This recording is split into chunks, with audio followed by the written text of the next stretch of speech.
Yes, yes, yes. Yes. What's good with it? What's good?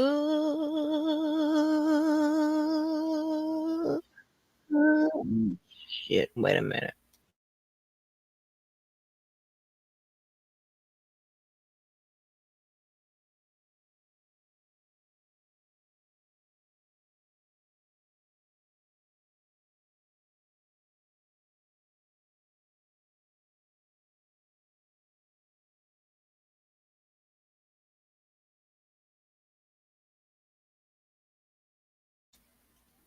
I don't know how I had all them windows open. What's good? What's good? Hey, make sure y'all like us up. I looked at that like button. I was like, hell, there's more than just one person in here. So hey, let me see what we got going on. Hey, Red Bunny, she was number one. Hey, Marietta. Hey, Purple. Hey, Open. Hey, Shawty. Shawty. Hey, Miss Tanya. Hey, Regina. Hey, Queen E. Hey, Carm. Girl, I forgot to tell you that I was getting ready to go live. 'Cause you know sometimes you be missing it. I said Queen E. Hey, Peace. Thank you, Miss Karen. Thank you. Thank you. Yes. Y'all, honey. They keep dropping stuff and it's causing me to eat up the airways, child. Mm, mm, mm, mm. Woo, honey. What's out? How y'all day been? What's been going on? Y'all got to excuse me, baby. Now my lips and all that is swollen. They real big now, honey. So fucking with my speech, child. Girl, I look different every damn day, just about. I'm like, shit. But it's this lady that shared her story about how her blood pressure medicine was breaking her out and stuff like that. I'm like, oh my gosh. Yeah, that blood pressure medicine is a mother. Okay? Ooh, good thing it's temporary. But yeah, honey, it's crazy. It be pain, but I'm so used to it now. And what really gets me, the one that really makes me mad is when it affects like my like what is doing this go around today. It affects the my taste, and it's like it's extra sensitive to where it like, I mean, I like my food to be seasoned and stuff like that. I don't like spicy food, you know, too hot of a food. And if stuff have just a little spice, it light my mouth up, when it start affecting like the inside and all of that. Hmm.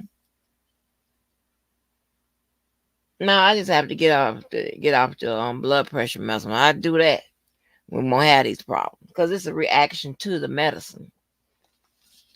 So that's why I don't never feel no kind of way about it. This ain't no lifelong situation. I ain't got no disease or nothing. I just got an allergic reaction. Or well, they ain't say it's allergic reaction. They just say it's a reaction. So but there's a lot of us be caught up in that little doctor's room or whatever that's having a reaction to the blood pressure medicine. So but yeah, so crazy.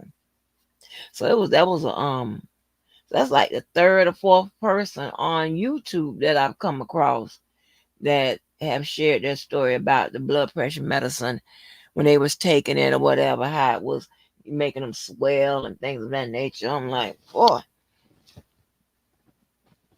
but I just think because I look different every day, honey. I just like sharing the little pictures.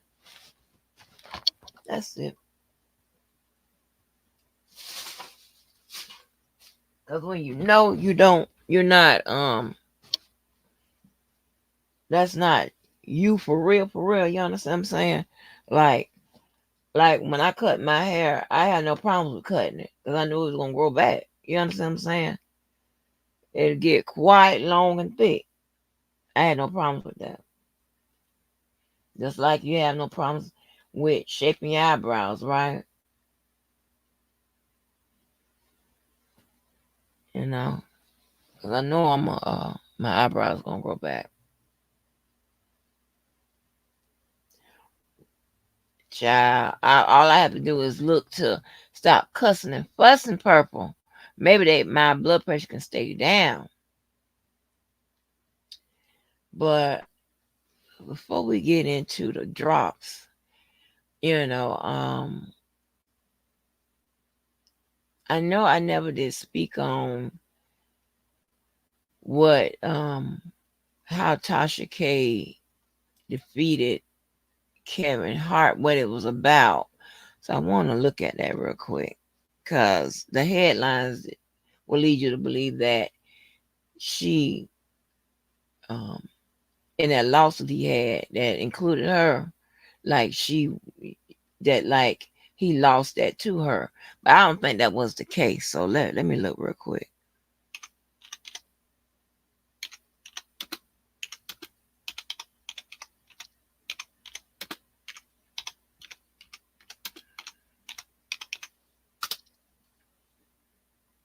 I was doing that with one finger. That's why I went so slow.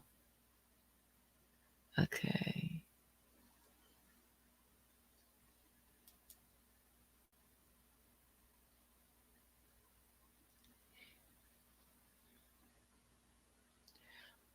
Okay. Let me read what it says. I just want to get this on the record over here.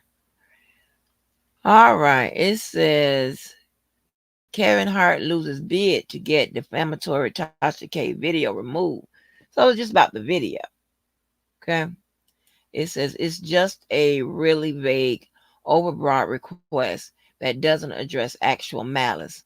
A Los Angeles judge denying Hart's request for a temporary restraining order against the gossip blogger. It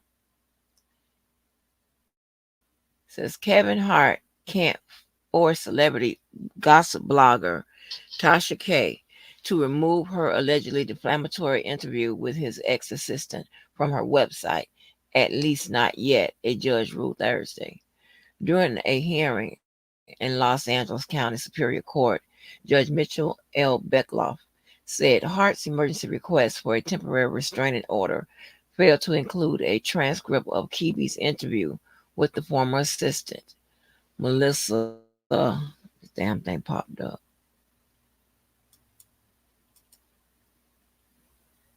Hold on.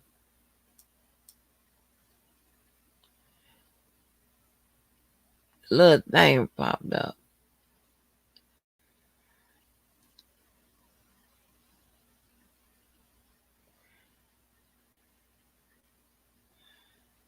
But anyway, that's what it's about. So it's about the removing of the video. That's it. This thing, is popping up trying to get you to subscribe to their magazine and stuff. I'm not doing that. Child, how I have to speak. I look right. Oh, thank you, Purple Girl. I told you about that. Which documents? I have the initial lawsuit, Queenie. But you can send me what you have.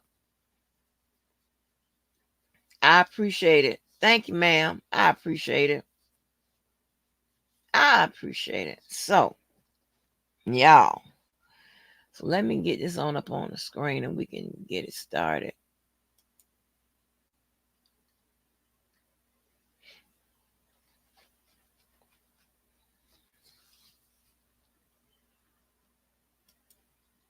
And if we run overtime, if y'all see anybody pop up or whatever, make sure y'all go on over. You can always catch the rest of this on the replay.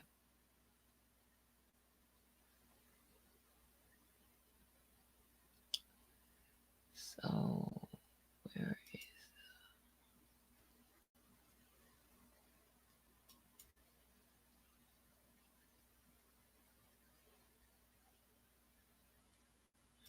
is Child, R. Kelly keeps us damn busy, honey. It's always some shit.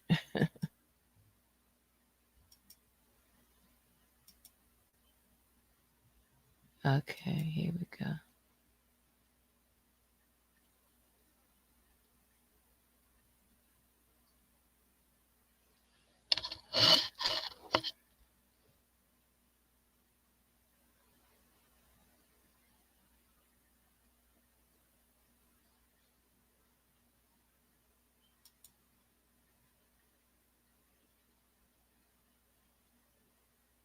Let me see what y'all saying to me. And did you watch The Bachelor Nation or anything? But girl, I think out of the whole Bachelor series, I probably full episodes out of that entire Bachelor series. I don't watch it.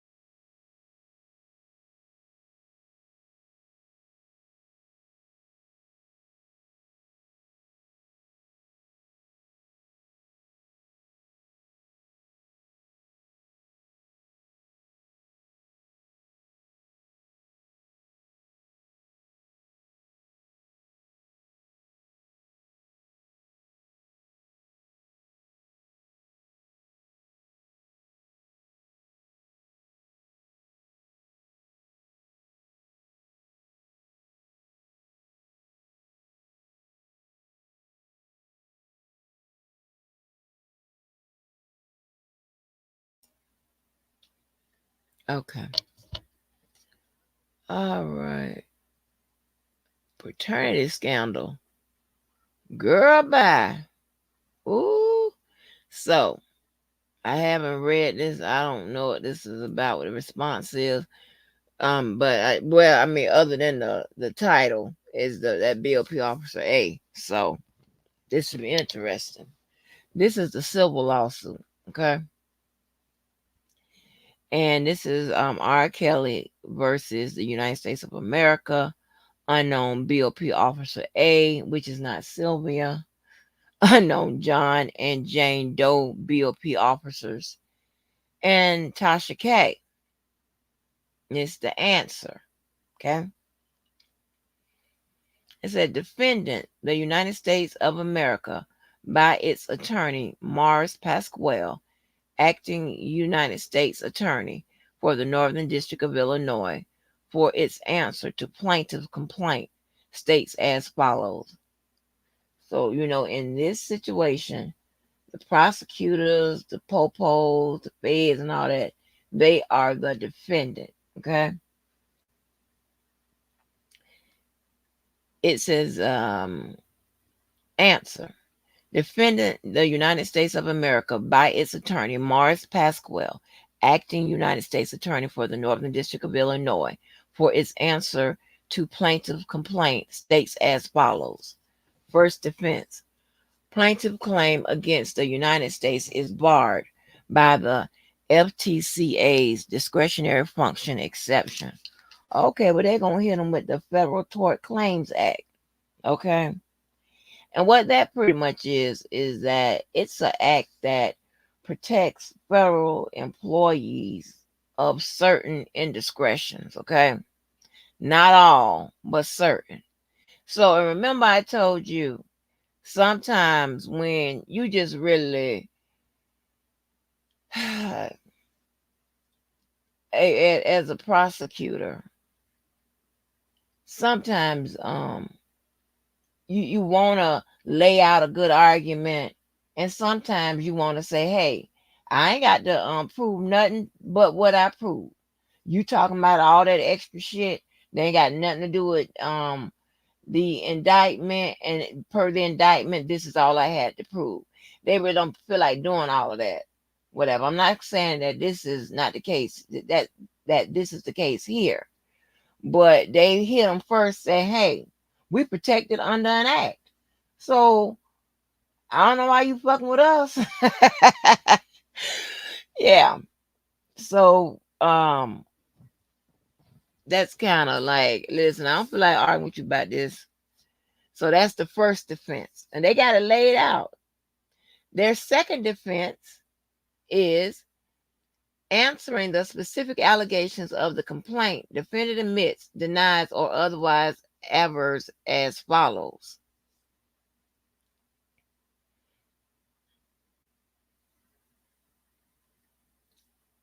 All right. So it says introduction complaint.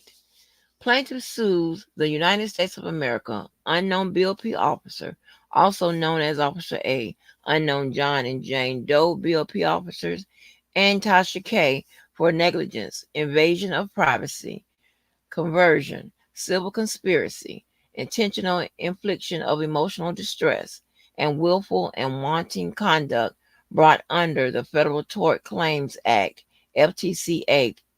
Plaintiff also brings suit against defendant BOP Officer A for violation of the Computer Fraud and Abuse Act, CFAA.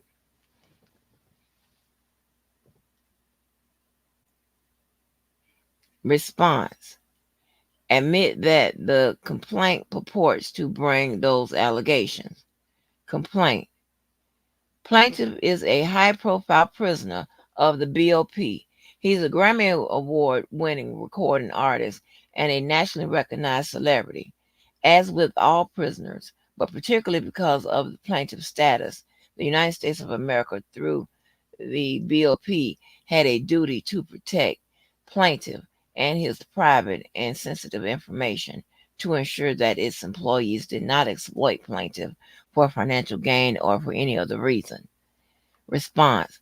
Admit the first two sentences. As to the third sentence, admit only the BOP has statutory duty to protect the privacy rights of prisoners. Complaint. The defendant, United States of America, breached its duty of care to the plaintiff when it allowed countless BOP officers to access plaintiff's confidential information without any legal basis to do so. The defendant, United States of America, knew that defendant BOP Officer A and other defendant John and Jane Doe BOP officers routinely access plaintiff private information from its systems and divulge private information to third parties for monetary gain, clout, or simply harassment. Okay, so what they're doing, you see me saying complaint and response. What they're doing is taking, I guess, each one of the allegations that Jennifer Bonjean on behalf of R. Kelly has alleged, and they are responding to it, right? They're responding to it. So it's not a deposition. It's a question and answering pretty much type of thing, but based on what Jennifer Bonjean had filed. So they saying they denied that.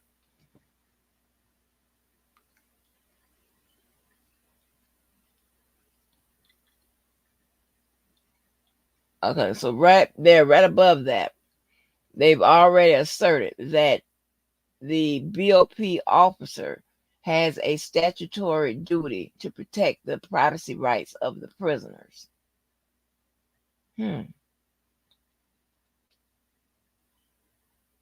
Okay, this should be an interesting read. Okay. It says complaint. Because of the United States of America breach, at least 60 BOP officers made unauthorized access to plaintiffs' sensitive, confidential, and private information maintained by the BOP on its electronic system known as TrueView. Some of those BOP officers either shared and or sold that information to third parties, including members of the media and witnesses in plaintiff's criminal prosecution. Response: deny.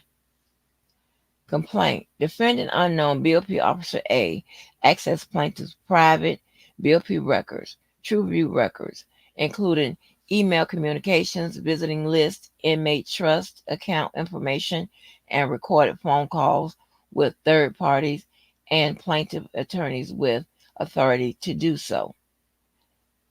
I'm sorry, without authority to do so. The information was private and concerned personal matters. It was not public information. After unlawfully accessing the foregoing protected information, defendant BOP Officer A unlawfully downloaded the information and sold said information to defendant Kibi, a popular YouTube blogger with over 1 million subscribers, who published the private information publicly without identifying how she received it. The response: defendant lacks knowledge or information sufficient to form a brief about the truth of the allegations in this paragraph. Accordingly, complaint: defendant Kibi rallied her massive following to harass plaintiff with the use of stolen information and created chaos in plaintiff's personal life, even using the information to influence witnesses in plaintiff's EDNY criminal prosecution. On information and belief the stolen information was shared with and used by prosecutors from United States Attorney's Office as a tool to influence witness against plaintiff. The sale of the information yielded profits that neither defendant BOP Officer A nor defendant Kibi were entitled to and which belonged to the plaintiff, if anyone. Response: defendant lacks knowledge or information sufficient to form a belief about the truth of the allegation in this paragraph. Accordingly, they are denied. Oh, wow. Hold on. Let me hit somebody.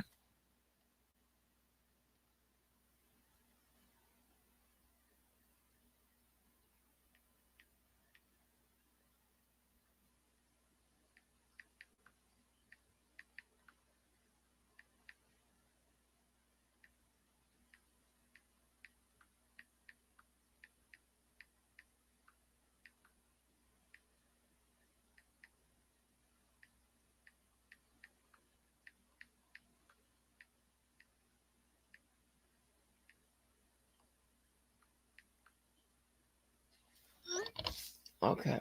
Sorry about that, y'all. All right. So you see how so this kind of illustrates what I told y'all last night. You know how some idiot or idiots was saying, "Oh, anything come out good about R. Kelly, she always shoots it down," and they are responding. They were talking about like when his defense team write motions and shit. Um, okay, well, it's just a motion, and it's written by his defense team, so you can expect it to sound like it's going to be good and what have you. But when it comes back shot down, it just confirms that I was right, you know? But this goes to show you that they're challenging what Jennifer Bonjean alleges. Okay? This because either side, the defense or the prosecutors, write it in a motion, it doesn't mean it's true. Levi pointed to something last night, like with the when with the prosecutors when they responded in the Illinois case, I believe. Yeah. Ooh, excuse me.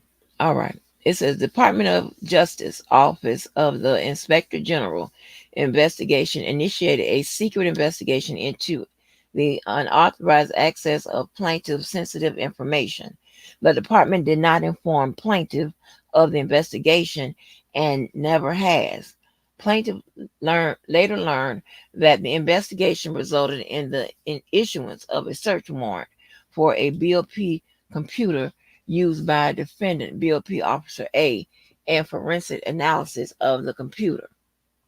The response: as to the first sentence, Admit only that there was an IG investigation into the unauthorized access of plaintiff sensitive information. Deny the second sentence. Defendant lacks knowledge or information sufficient to form a belief about the truth of the allegations in the third sentence. Accordingly, they are denied. Okay. Now this is gonna be a good lesson for y'all, because you're kind of seeing where, hey, these attorneys can write anything. They ain't supposed to lie. But just know that the arguments, whether it's in the form of paper or oral, just know they are meant to be persuasive. Okay. So they are denying what she's saying, and they are saying that she doesn't have enough information to make that statement. Okay.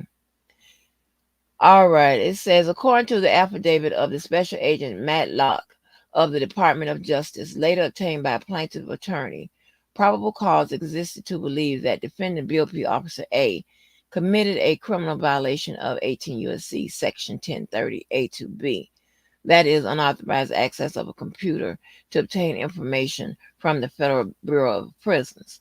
No charges were brought against defendant BOP Officer A, and the government has refused to reveal any details about the investigation, including the identity of Officer A. In short, there has been a cover up of the rampant BOP misconduct that is ongoing. Sorry, baby, this mouth here. I'm struggling, child. I'm struggling to bring it to you, but we got it. It says response. Admit that no charges were ever brought against BOP Officer A. Deny remainder of this paragraph. Complaint. Even after this so-called investigation, unlawful access of plaintiff's TrueView records continued. Even after being put on notice of repeated violations of the CFAA by BOP employees, the United States failed to protect plaintiff and breached its duty to protect his private and sensitive information. Response: deny.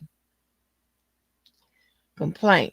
For example, defendant unknown John and Jane Doe, BOP officer, made an unauthorized access to plaintiff's TrueView records and obtained information about plaintiff's trust account funds of August 2022. That unknown defendant, BOP officer, divulged the information to a journalist for the Washington Post, who published the personal information. The publication not only placed plaintiff in a false light, falsely suggesting he was concealing his resources. The monies were actually generous gifts from his loyal fan base. They talking about y'all. Pat yourself on the back, Team Kales, but resulted in the DOJ confiscating nearly all of the plaintiff's monies held in his prison trust account, over 25 grand.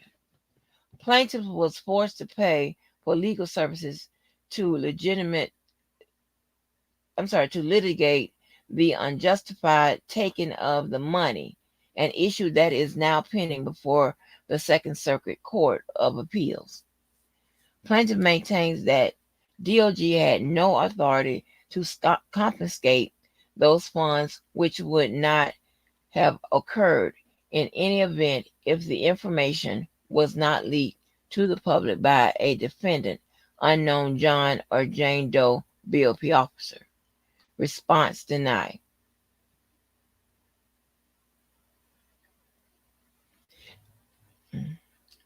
Complaint. Defendant BOP officers committed the torts of invasion of privacy conversion, civil conspiracy, intentional infliction of emotional distress. I'm trying, y'all, with my mouth. And willful and wanton misconduct. The defendant BOP officers, including defendant BOP Officer A, also committed violations of the Computer Fraud and Abuse Act. Response denied. Y'all, I'm trying to hold.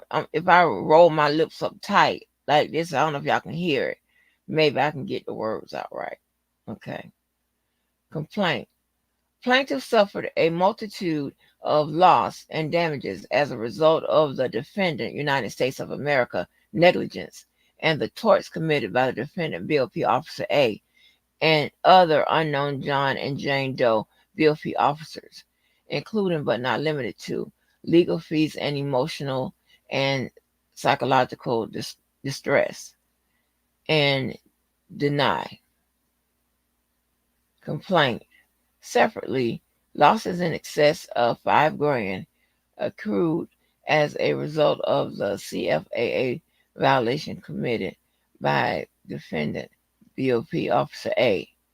The misconduct resulted in an internal investigation by the BOP and investigated by the DOJ/OIG,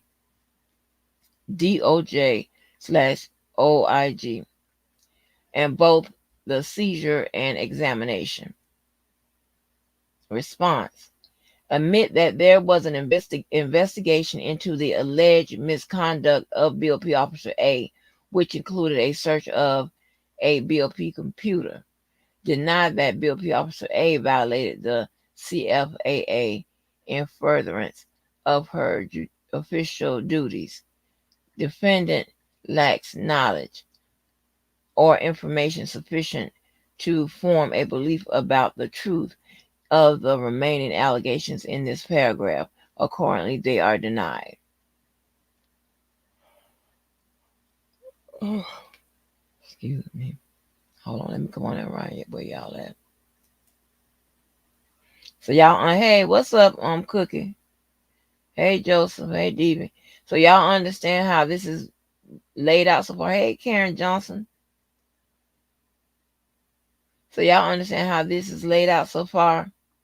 They've taken the complaint, sectioned it off, and they're responding to it right after it. Okay. All right.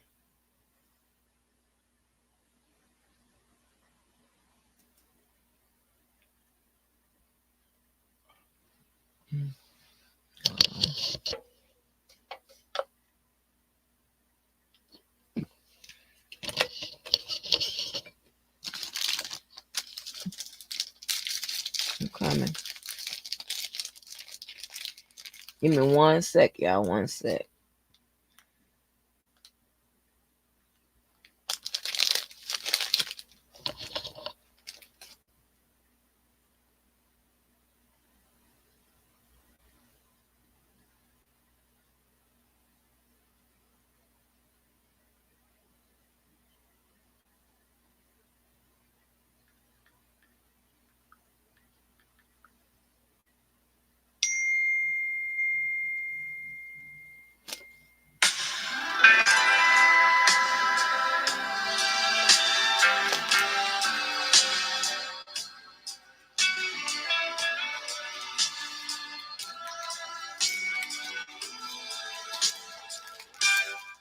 Turn off the lights,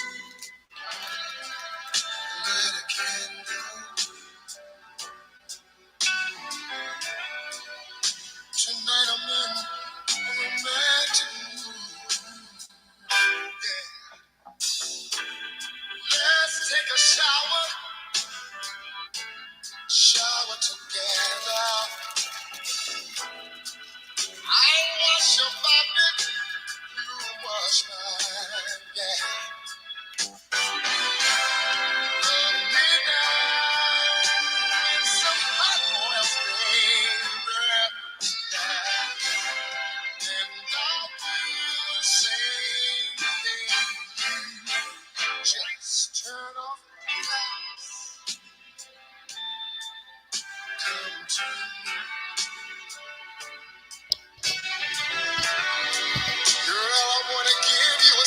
treat. You're so sweet. Turn off the lights. Let's get cozy. See, you're the only one in the world that I need. I wanna love you all over. Oh, over and over and over and over and over and over again. Christmas sweet when love is. Show you how my stuff gets to my down. Turn 'em on. Come to me.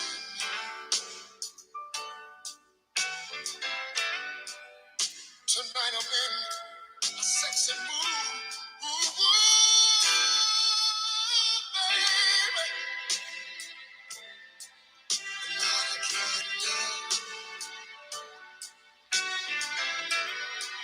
Girl, there's something that I wanna do to you. I wanna do to you, baby.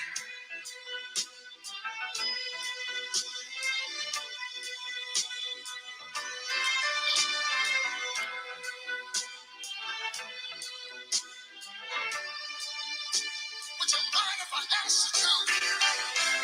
Would you love me down? Would you rub me down? It's a burning hot waters, baby. Yeah. I swear I've been doing the same thing. The same thing you do, baby. Turn 'em off.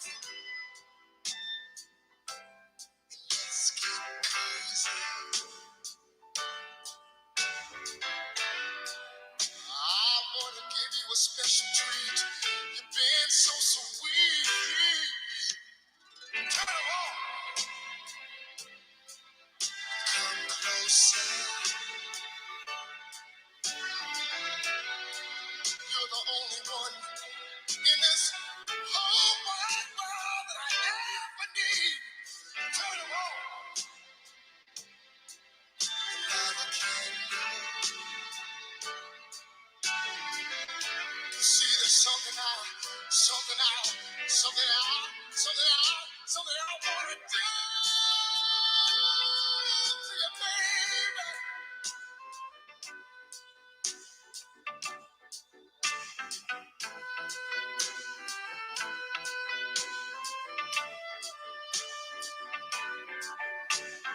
I'm lying here, waiting, my dear.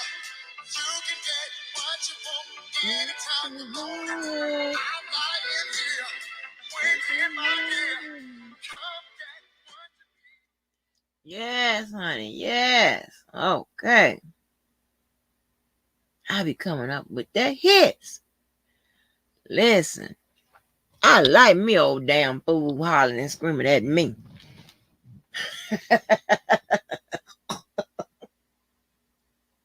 And you get one of them men that walk crazy.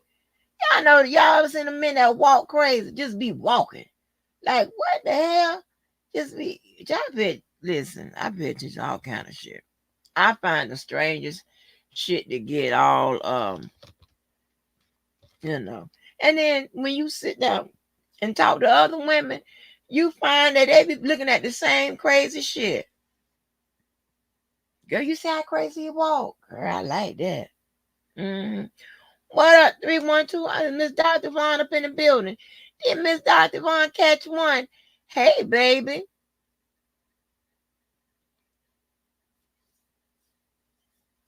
Oh, hey, Miss and the Angie.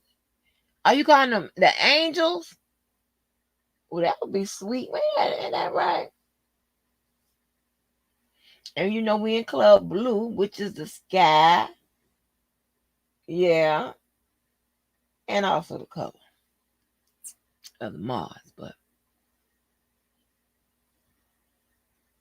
312 crazy ass up in here. You see? You posted something recent?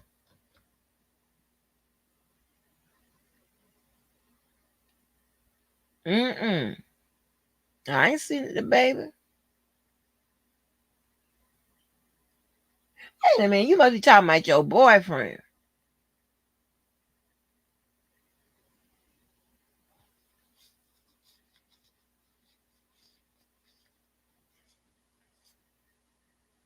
Let me get back to this read so I can. All right. Now, the jurisdiction and venue.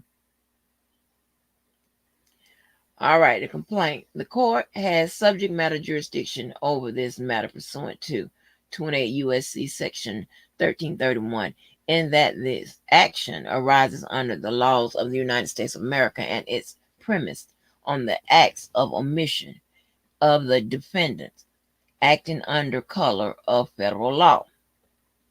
Response: deny that this court has jurisdiction under 28 USC section 1331. Oh my gosh. Now listen. Now this is where it's going to drive me crazy. I don't have these records. You got to understand what we be pulled off over here is very, very, very hard. Now it's hard when it's you know, you trying to think like what these attorneys are thinking and what the judge is gonna think and all of that, second guessing what or whatever you want to call it. Well, when you start disputing the jurisdiction and venue, now I want to know because here's the thing, J-Bo would know that she is filing in the wrong jurisdiction. Okay, because listen, okay, by this being federal, right? The venue, the jurisdiction and venue, it's if this is a civil claim, it should be in the civil department in the correct jurisdiction, right? So it shouldn't be that. It's not going to be that hard. It's not like when Kerry filed his claim, that should have been filed in federal. What? Yeah, he should have filed it in federal court, and I think he filed it in state, something like that. I don't know what happened. That's something totally different. But she would know if she sent it to the right jurisdiction and venue. Okay, let's see. The court further has subject matter jurisdiction pursuant to 18 U.S.C. Section 1030G, which permits an individual who suffers damage by reason of a violation of the CFAA to bring a private cause of action. The action is timely filed where it is brought within 2 years of the discovery of the damage. Okay, so subject matter jurisdiction is something that occurs on the federal level. When Darrell Brooks was arguing with that judge about subject matter jurisdiction, she couldn't help him out, but she was trying to tell him that this is the wrong court for that. All right, subject matter jurisdiction has that takes place at the higher level. So this is a response. It says deny that 18 U.S.C. Section 1030G waives the United States sovereign immunity for the stated claims. So they trying to say that she found it in the wrong court. Hold on, let me look. Let me look at something. Damn, when you don't have access to that shit, you gotta kind of piece it together.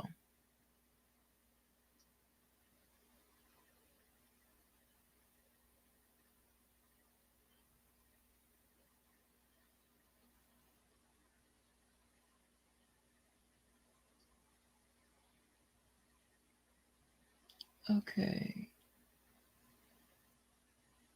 So they saying the government. Now listen, if they rule that this is the jurisdiction and venue is incorrect, they're gonna kick this out.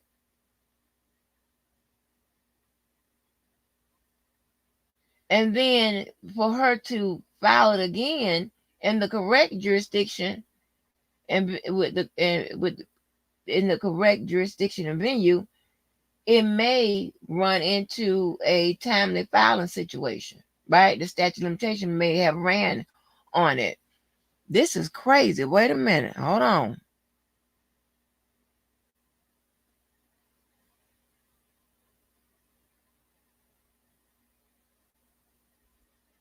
Like, what is going on? Maybe she went this route because it was beyond the timely filing. I don't know. Let's read some more. This court further has subject matter jurisdiction over this matter pursuant to 28 U.S.C. Section 1346B, where plaintiff sues the defendant, United States of America, for money damages for injury caused by the negligent and wrongful acts and employees of the government while acting within the course and scope of their office or employment under circumstances where the defendant, as a private person, would be liable to the plaintiff. In response, deny that the court has jurisdiction over tort claims against the United States in this case. Oh, get down to it. Oh, it's getting good now. Oh, all right.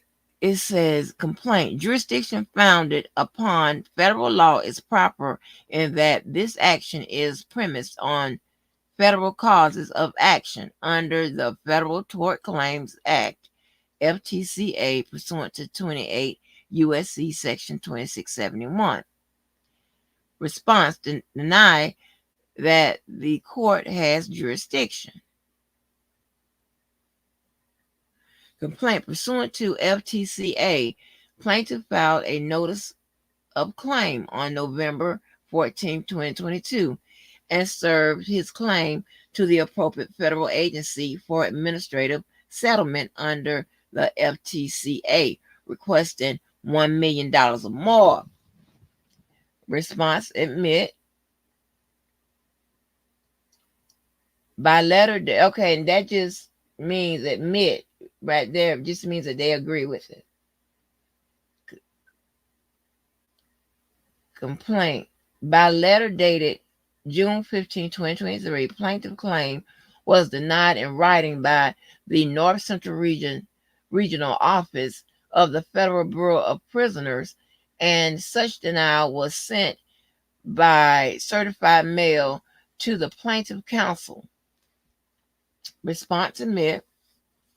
Complaint. This action is timely pursuant to 28 U.S.C. Section 2401B in that it was presented to appropriate federal agency within 2 years of 2 years of accrual, and this action was filed within 6 months of the receipt of the certified letter sent by the federal agency denying the claim.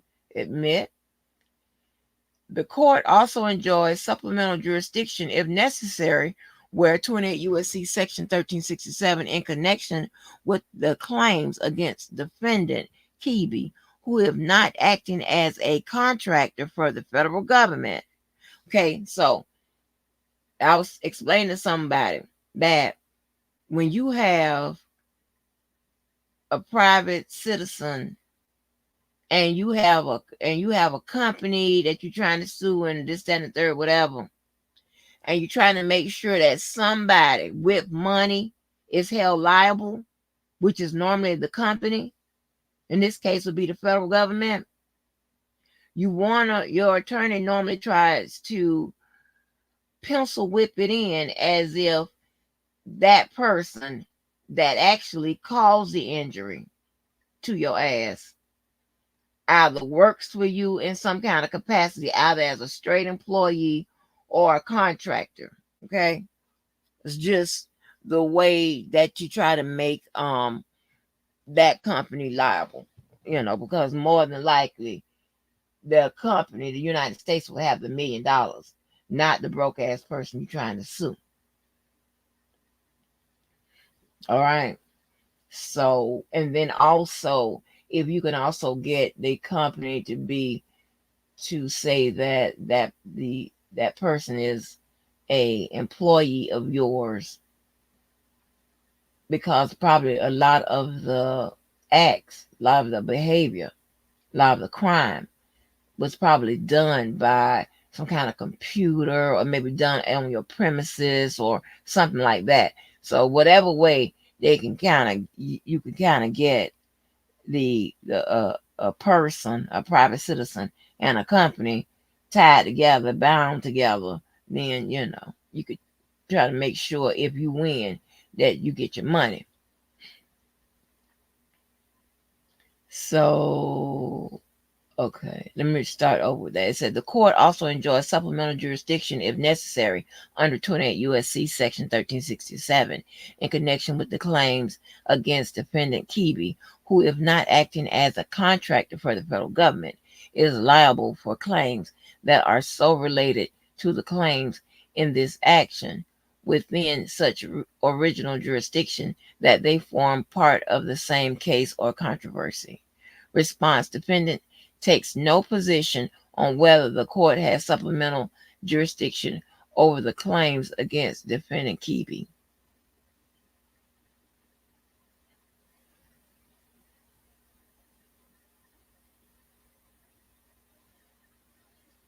Venue is proper in this district pursuant to 28 U.S.C. sections 1391B and 1391C as defendants do business in this judicial district, and a substantial part of the events giving rise to the claim occurred in this jurisdiction. I'm sorry, judicial district.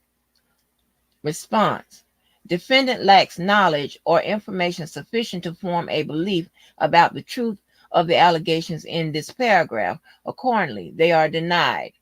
The cited statute does not apply to FTCA claims, which are governed by 28 U.S.C. Section 1402B. Admit that venue is proper for acts or omissions that occurred in this district. Okay, so maybe admit that venue is proper for acts or omissions or acts that occurred. I don't know about that one.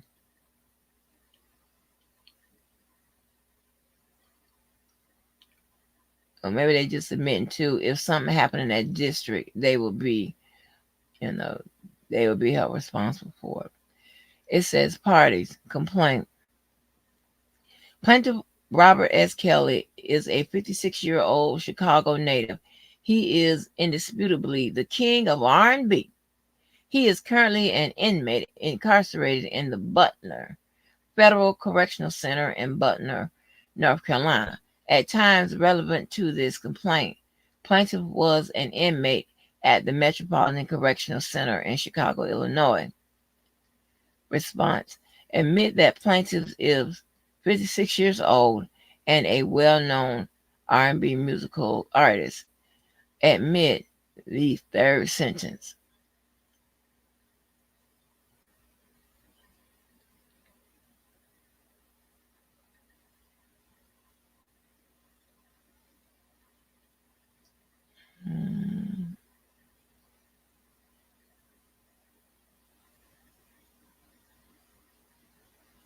Okay. Response: admit that plaintiff is a 56-year-old and well-known R&B musical artist.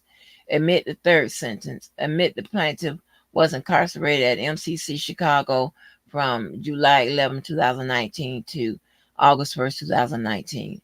August 7, 2019 to June 22nd, 2021, and those rest of those dates. He was incarcerated at the MDC Brooklyn from August 1st to the 7th in 2019. Some more dates. Okay, defendant lacks knowledge or information sufficient to form a belief about the truth of the remaining allegations in this paragraph. Accordingly, they are denied. Complaint. Defendant, United States of America, is subject to suit for injury caused by the negligent and wrongful acts and omission of employees of the government while acting within the course, and scope of their office and employment under the circumstances where the defendant, if a private person, would be liable to plaintiff pursuant to the FTCA. Response. Admit subject to any and all limitations and requirements of the FTCA. Complaint. At all times, material to this action, unknown BOP officer, known as Officer A, was a federal BOP disciplinary hearing officer and law enforcement official employed by the BOP with access to the BOP's TrueView system. Although plaintiff does not know the true identity of Officer A, the BOP does. She is the officer identified in the search warrant application and the affidavit of Agent Matlock that was provided to plaintiff by the United States Attorney by Office in June 2022 during plaintiff's prosecution in the Northern District of Illinois. Response. They admit that. Complaint. At all times, material to this action, unknown John and Jane Doe BOP officers were BOP officers assigned to the Chicago MCC and perhaps other BOP institutions with access to the BOP's TrueView system. Although plaintiff does not know the identities of the 60 different BOP officers who made unauthorized access to his confidential information, the BOP does. Plaintiff sues each and every BOP officer who accessed his confidential information without authority and whose identities are available from the BOP. Response. Defendant lacks knowledge or information sufficient to form a belief about the truth of the allegations in this paragraph. Accordingly, they are denied. Complaint. At all times, this material to this action, Tasha Keeby is a resident of Lawrenceville, Georgia. Keeby is a popular YouTube host with a YouTube channel called Unwind with Tasha K. She broadcasts content to 1.3 million subscribers across the country, including Chicago, Illinois. Response. Defendant lacks knowledge or information about sufficient to form a belief about the truth of the allegations in this paragraph. Accordingly, they are denied. Okay.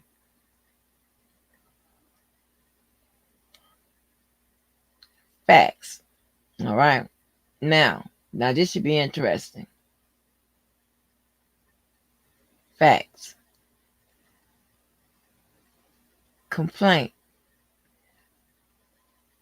Plaintiff was arrested in the United States District Court, Northern District of Illinois, on July the 11th, 2019, in connection with a 13-count indictment in the United States versus Kelly, 19 CR 567. Shortly thereafter, plaintiff was separately indicted in the United States District for the Eastern District of New York in connection with the RICO charges brought under the case number 19 CR 286. Response. Admit. Complaint. After his arrest, plaintiff was detained in the Metropolitan Correctional Center in Chicago for nearly 2 years until he was transferred to the Metropolitan Detention Center in Brooklyn to face trial in the EDNY case in and around June 21st, 2021, During this period of time, the plaintiff was a pretrial detainee. Response: admit that plaintiff was a pretrial detainee during this time. Denied that he remained at the MCC Chicago from July 11, 2019 to 2021, as explained above in response to paragraph 23. He was incarcerated at MCC Chicago from July 11, 2019 to August 1st, 2019, August 7, 2019 to June 22nd, 19. It's a whole bunch of dates here. All right. Complaint. While detained in the MCC in and around January 2020, plaintiff's longtime girlfriend, Jane Doe, began misbehaving in a hostile and accusatory, fashion towards the plaintiff without explanation. Jane Doe was furious with the plaintiff and unexpectedly began causing stress and conflict in the relationship. The arguments, hold on. These arguments related to money issues, romantic issues, and other highly personal issues. Plaintiff later learned that learned that in and around that time, Jane Doe abruptly began cooperating with the government, which led her to become more, which led her to become the government's star witness against him in the EDNY prosecution. Response.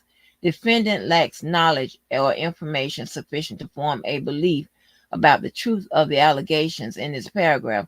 Accordingly, they are denied. All right. So that kind of strikes to, that whole Azrael was flipped type shit that they run out here. That this is the proper legal response. The one that I be trying to give while we don't have enough information to pull that true. Well, what do I know? All right. Complaint. It says, wow. Detained in MCC in and around January 2020. Plaintiff's longtime girlfriend, Jane Doe, began. Well, no, I already read that.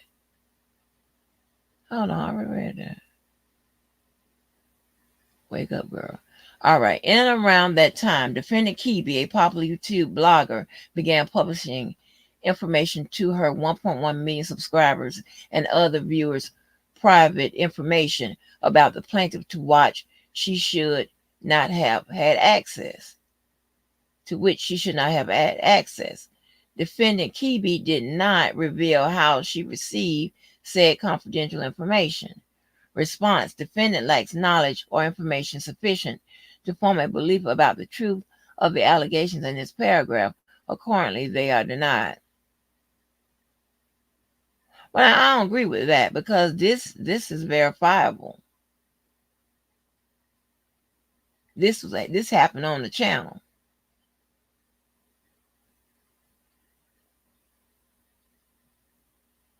So she did say that. Let's see.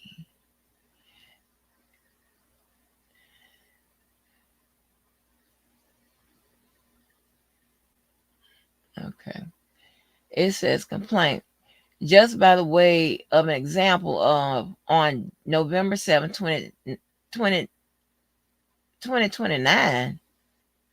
Hold on.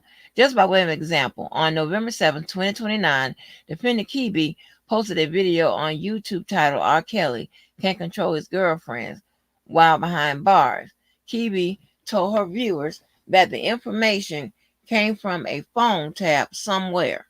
Kibi disclosed information that appeared to come from plaintiff prison calls with Jane Doe and his girlfriend J.S. Kibi appeared to disclose private and personal information about plaintiff's romantic relationships. Response. Defendant lacks knowledge or information sufficient to form a belief about the truth of the allegations in this paragraph. Accordingly, they are denied. Complaint. Defendant Kebe proceeded, to divulge to her YouTube viewers the contents of plaintiff prison phone calls with his girlfriend and other email communications about his private life and legal issues with numerous people, visitors log and trust account information on numerous other occasions, again without disclosing from where she received the information or how she received the information. The response. Defendant lacks knowledge or information sufficient to form a belief about the truth of the allegations in this paragraph. Accordingly, they are denied. And so this is what they would do to that stuff, some of that stuff Levi and Larry be coming up with. More Levi, because he's been out here with it longer. But that's just how you respond to this stuff. Okay, complaint. Plaintiff was incarcerated and had no ability to watch Kebe's YouTube channel or learn the specific information that was being said by defendant Kebe. Response. Defendant lacked knowledge or information sufficient to form a belief about the truth of the allegations in this paragraph. Accordingly, they are denied. Complaint. At one point, plaintiff visited with Jane Doe and was shocked and confused when Jane Doe accused him of making certain statements concerning his personal life that were only shared with plaintiff's lawyer at the time.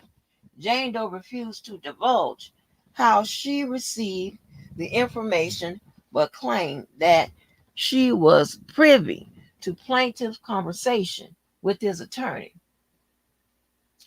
Response is pretty much what I've been reading, okay? Defendant lacks knowledge or information sufficient to form a belief about the truth of the allegations in this paragraph. Accordingly, they are denied. Now, and I told you guys that the text message argument versus the BOP argument, I told you that I like the BOP argument much better because you can form a proper legal argument around it, right? That will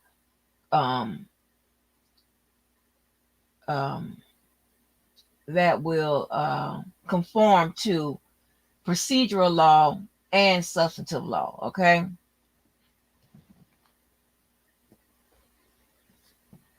All right. It's not. It doesn't have that consent and shit like that, and the minor shit and all of that tied to it. All right.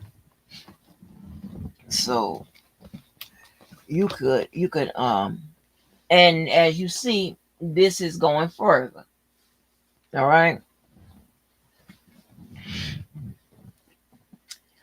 Let's see. At one point, plaintiff visited with Jane Doe and was shocked and confused when Jane Doe accused him of making certain statements concerning his personal life that were only shared with plaintiff's lawyer at the time.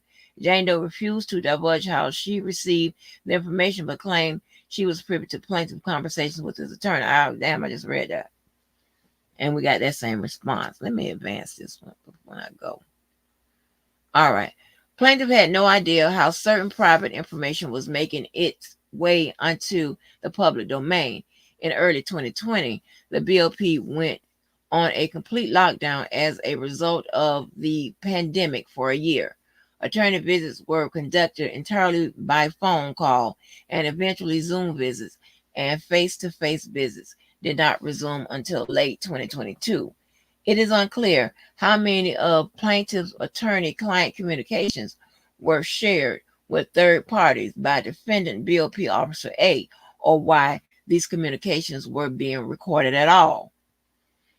Response. Admit that in 2022, the BOP institutions had severely restricted visitations and many limitations in place due to the COVID-19 pandemic, and that attorney visits were conducted by telephone and video until resuming in person in late 2022.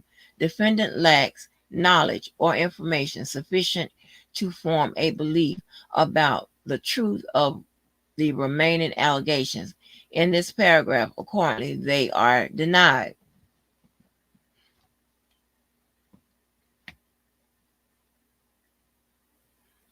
Complaint. Omitted from complaint response. No response required. All right. It says complaint. In June 2021, plaintiff was transferred to the MDC in Brooklyn, New York to stand trial in his RICO prosecution. His federal RICO trial commenced on August 9th, 2021. A jury returned a verdict against him on September 27th, 2021. Admit. So they agree with that. That's just basic case information. Complaint. Plaintiff current counsel filed an appearance in the EDNY case in October 2021 for the purpose of handling post-trial motions and the eventual appeal. Her role expanded after plaintiff's original trial lawyers withdrew from the EDNY case by January 2022. Response: defendant lacks knowledge or information sufficient to form a belief about the truth of the allegations in this paragraph. Accordingly, they are denied.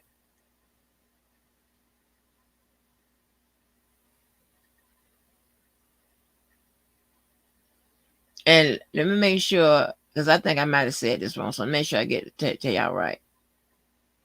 When I say defendant,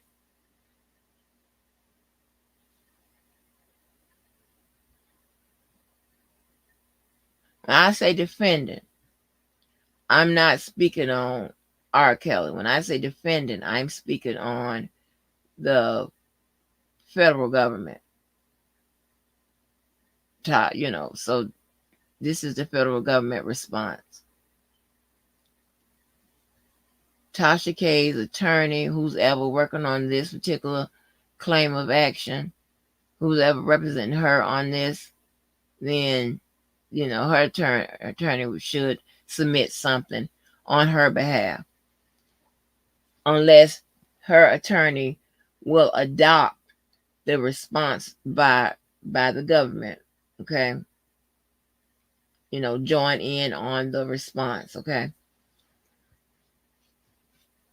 So I think I told y'all that in the beginning. I think I set the tone to let y'all know that the plaintiffs now are R. Kelly, is R. Kelly.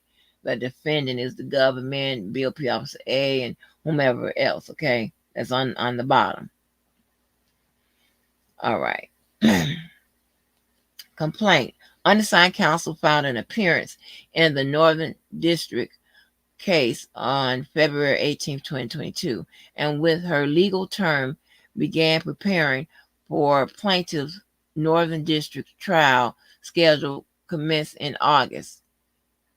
Response: admit that plaintiff counsel filed an appearance in plaintiff Northern District of Illinois case in February 2022.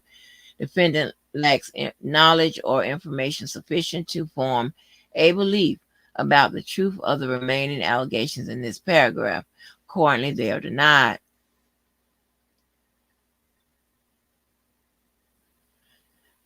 Complaint. After counsel's legal team received information about the unauthorized and illegal taking, selling of plaintiff's private information, counsel sought discovery from the government.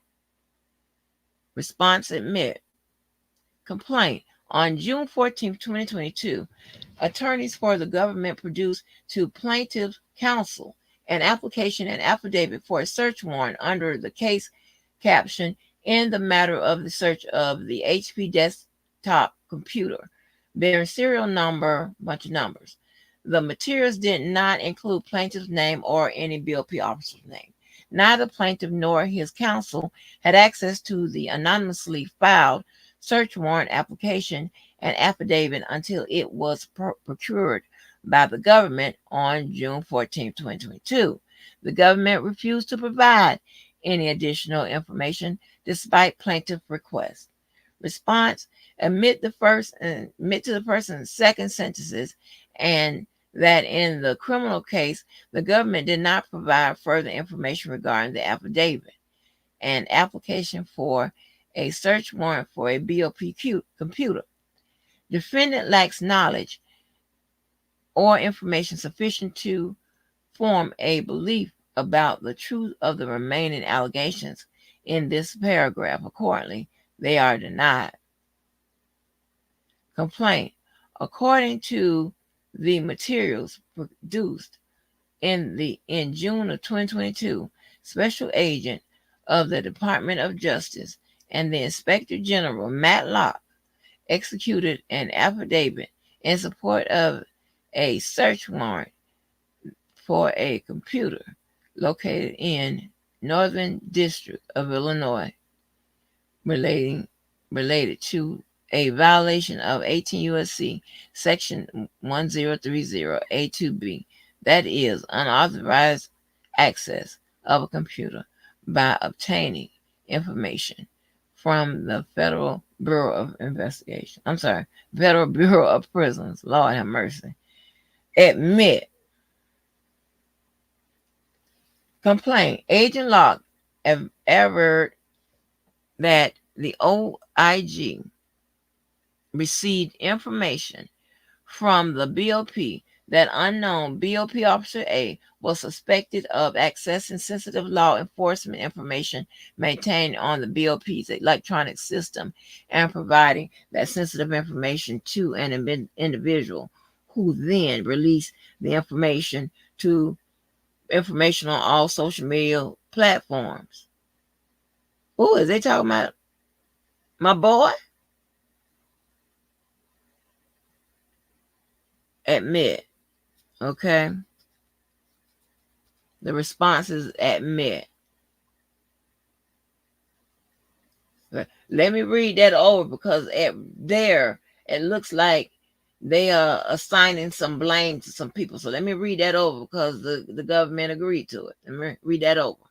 It says Agent Locke averred that the OIG received information from the BOP that unknown BOP Officer A was suspected of accessing. Okay, I ain't got to read that.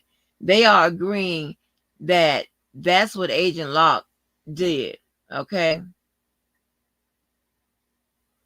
they aren't agreeing, and that it was suspected of accessing sensitive law enforcement information maintained on BOP's electronic system and providing that sensitive information to an individual who then released the information on social media programs. Well, that could be anybody, okay, but they admitted to it. Complaint. Specifically, the warden of the MCC in Chicago reported an allegation of staff misconduct to the BOP Office of Internal Affairs when MCC staff became aware that the unknown BOP officers, including defendant BOP Officers A, had stolen plaintiff sensitive information from the BOP's electronic system known as the TrueView system without authority to do so. Okay. Admit, here's the response. Admit that on or around November 22nd, 2019, the warden at the MCC Chicago reported an allegation of staff misconduct against an unknown individual when he became aware that a YouTube blogger, defendant Keeby, had revealed sensitive information relating to a recorded phone call made by the plaintiff. Okay. Okay. Okay. Complaint. The BOP TrueView system is an application that contains information on inmates, including inmate emails, inmate telephone calls, inmate visitation lists, and inmates' funds. The TrueView system contains information from various other applications and system existing on BOP's network infrastructure. The information available on TrueView includes information on from BOP application, TruePhone, and the inmate telephone system, which houses recording of inmate telephone calls and the government admit to that. The complaint. Agent Locke's investigation showed that an unknown BOP officer A had not only made unauthorized access to plaintiff's TrueView records, but stole information from the records, downloading information, downloaded information, and then divulged that information to YouTube blogger Defendant Keeby. Defendant Keeby then revealed that the stolen and sensitive information to the general public was not in public and to specific third parties, including Jane Doe, on information and belief. Defendant Keeby and other known individuals brought the information from defendant unknown BOP officer A. The government response is admit that the investigation showed that Officer A had accessed plaintiff's TrueView records and provided information to Keeby, and that Keeby shared the information publicly. Defendant lacks knowledge or information sufficient to form a belief about the truth of the remaining allegations in this paragraph. Accordingly, they are denied.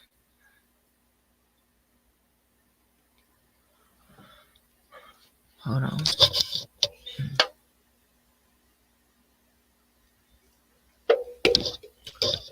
These lips and these eyes ain't working.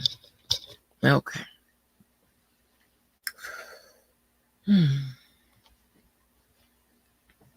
All right. The information constituted inter alia. And inter alia, I told you, means what? Amongst all things, right? Private conversations between plaintiff and Jane Doe and his girlfriend J.S. The communications related to personal and private relationship matters, financial issues, and even attorney-client matters. Although plaintiff did not know at the time how Jane Doe obtained the information, when plaintiff had the opportunity to learn of the contents of Agent Locke's affidavit, he deduced that the information had been stolen by the United States by the unknown defendant BOP officer, sold to defendant Keeby, and then exploited for profit when defendant Keeby divulged it to the public and to other third parties, including Jane Doe. Here's a response. Admit that the information listed in the paragraph was accessed by Officer A. Defendant lacks knowledge and information sufficient to form a belief about the truth of the remaining allegation in this paragraph. Accordingly, they are denied. Complaint. Defendant Keeby recently admitted on one of her broadcasts that she did obtain the information from defendant BOP Officer A and not only disseminated the information publicly, but provided additional information to Jane Doe and others, including Jane Doe's family members, and for the purposes of interfering with plaintiff's criminal prosecution. Response. Defendant lacks knowledge or information sufficient to form a belief about the truth of the allegations in this paragraph. Accordingly, they are denied. Now, it probably not even trying to answer them, because you can't say I don't have, knowledge of this, knowledge of that, whatever. But I'm willing to bet you they have some knowledge of this shit.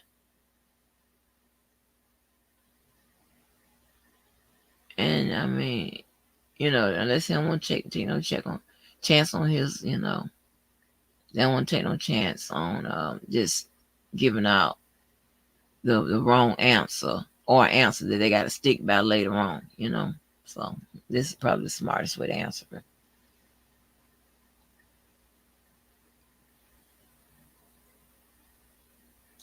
All right, complaint. The release of this private information on the internet created a feeding frenzy about the plaintiff's personal life, his relationship with Jane Doe and JS, and resulted in the termination of certain important relationships that plaintiff enjoyed with other individuals. The unauthorized release of the information led to a physical fight between Jane Doe and JS that made national news. The theft of thousands of dollars and chaos and discord in plaintiff's life. You know, I just recently learned that it was money taken on that day, allegedly. I didn't know that. And the response is from the government. They said defendant lacks knowledge or information sufficient to form a belief about the truth of the allegations in this paragraph. Accordingly, they are denied.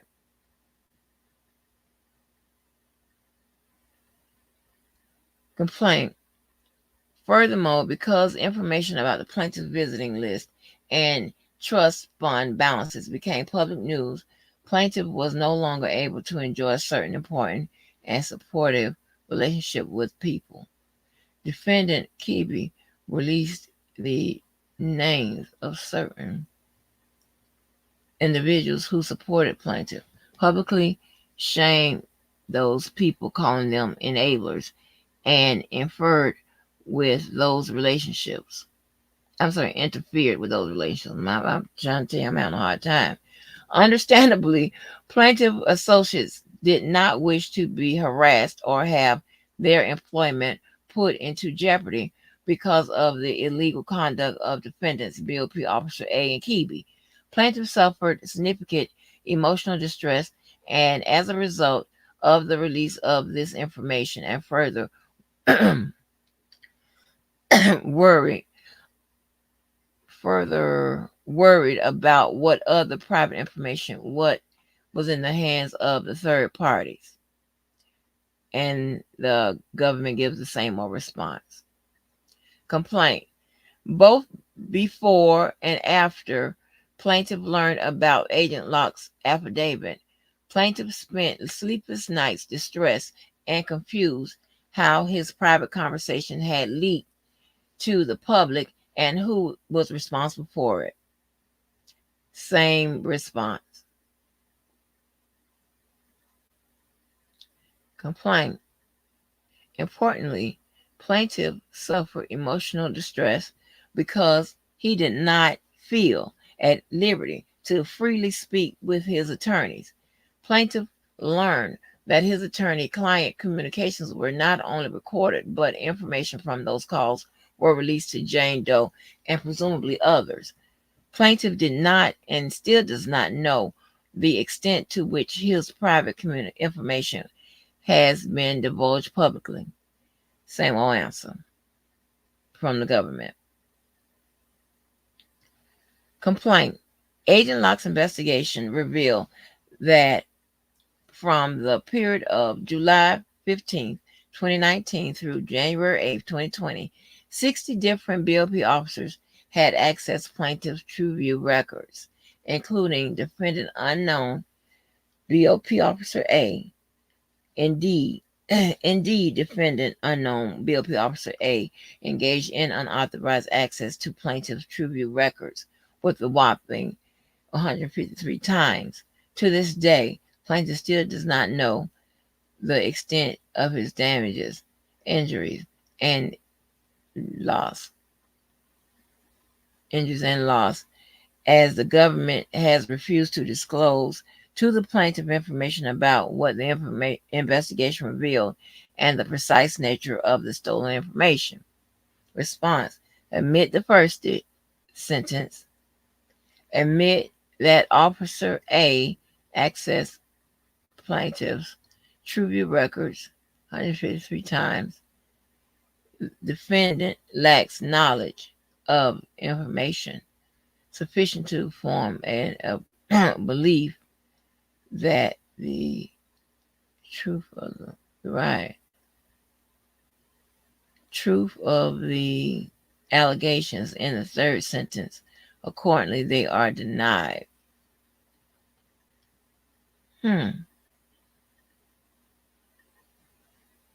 Complaint. Agent Locke's investigation showed that private and sensitive information from plaintiff's Tribute records became part of the defendant's Kibi content in her Instagram post on January 12, 2020, and videos on November 7, 2019, November 8, 2019, and December 22, 2019. The information included private information about plaintiff's literacy, his medical records, private information about his romantic relationships. At no point did defendant Kibi reveal the identity of the person who provided her with information. Indeed, the identity of the individual who revealed the information to defendant Kibi remains a mystery until today. Response. Admit the defendant Kibi shared some of plaintiff's sensitive information. Defendant lacks the knowledge or information sufficient to form a belief about the truth of the remaining allegations in this paragraph. Accordingly, they are denied. Complaint. Agent Locke's investigation further showed that unknown BOP Officer A stole plaintiff records from the TrueView system, scanned those records, and then emailed them that scan to third parties, including defendant Kibi. The content of those materials were published on defendant's Kibi's YouTube channel. Response. Admit that Agent Locke's investigation revealed that Officer A provided information from plaintiff's TrueView records to defendant Kibi, and that Kibi shared at least some of the information online. Defendant lacks information or knowledge of information is sufficient to form a belief about the truth of the remaining allegations in this paragraph. Accordingly, they are denied. Defendant urged unknown BOP Officer A was not the only BOP officer who engaged in the unauthorized access of plaintiff private records. Indeed, Agent Locke reported that at least 60 BOP officers had made unauthorized access to plaintiff confidential TrueView records during a 6-month period. The BOP knows that the precise identity of those officers. Wait a minute. The BOP knows the precise identity of those officers, as do the officers who engage in the unauthorized conduct. They denied that. Complaint. Even after the BOP discovered these rampant violations of the CFAA, they allowed the behaviors to continue. The plaintiff learned that in and around August 4th, 2022, an unknown BOP officer made an unauthorized access to his TrueView records and obtained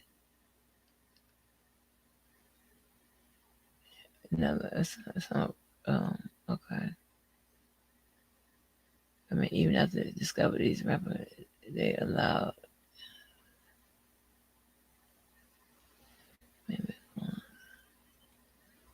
Okay. Even after the BOP discovered these rampant violations of the CFAA, they allowed the behaviors to continue.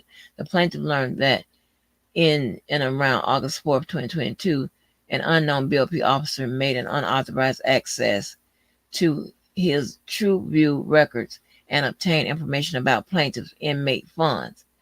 That unknown BOP officer leaked information about the balance of funds in his trust account to a journalist from the Washington Post who published published an article with the stolen information provided by the defendant unknown BOP officer. So now this is a different officer. This isn't Officer A. This is a different officer. And the government denied that.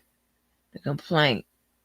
Immediately after the journalist divulged the information, the funds in the plaintiff's trust account were confiscated by the Fed. Was confiscated by United States Attorney's Office. Plaintiff was forced to hire counsel to litigate whether the United States Attorney's Office had the right to confiscate the funds where no restitution judgment had been entered against plaintiff, and he was not in arrears for paying any court ordered fees. They deny that.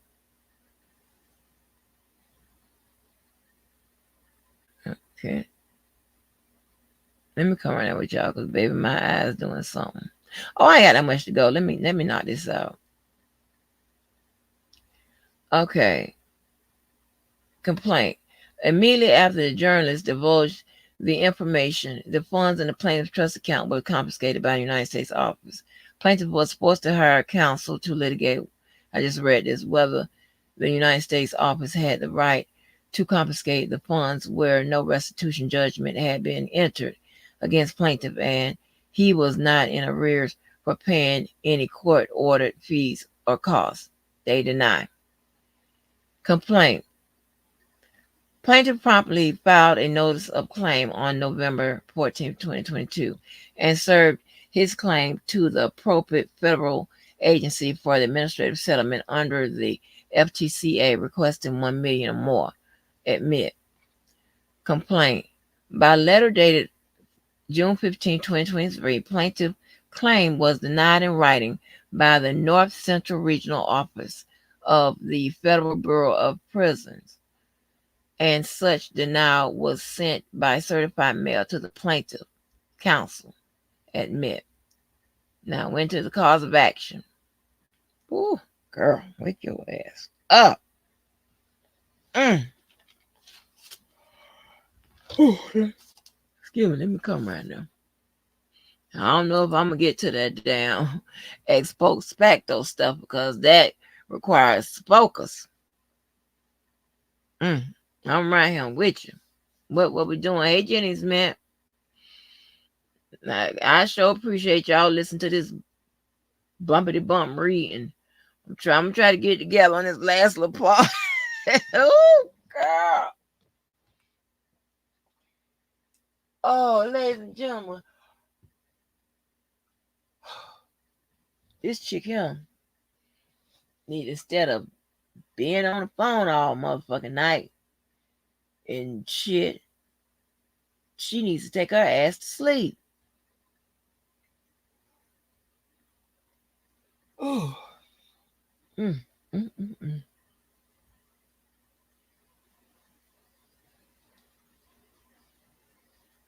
Oh, I appreciate y'all hanging on in there. Because y'all know I can read. Shit. I'm rereading the lines over. Damn. Hold on, let me try this. And I'm getting pissed off, right? Because I like to drink with a straw. But by my lips doing what they doing, it ain't working through the straw. So I have to, I had to wash off the top and drink it out the can, And it's still a problem. I'm like, Lord have mercy.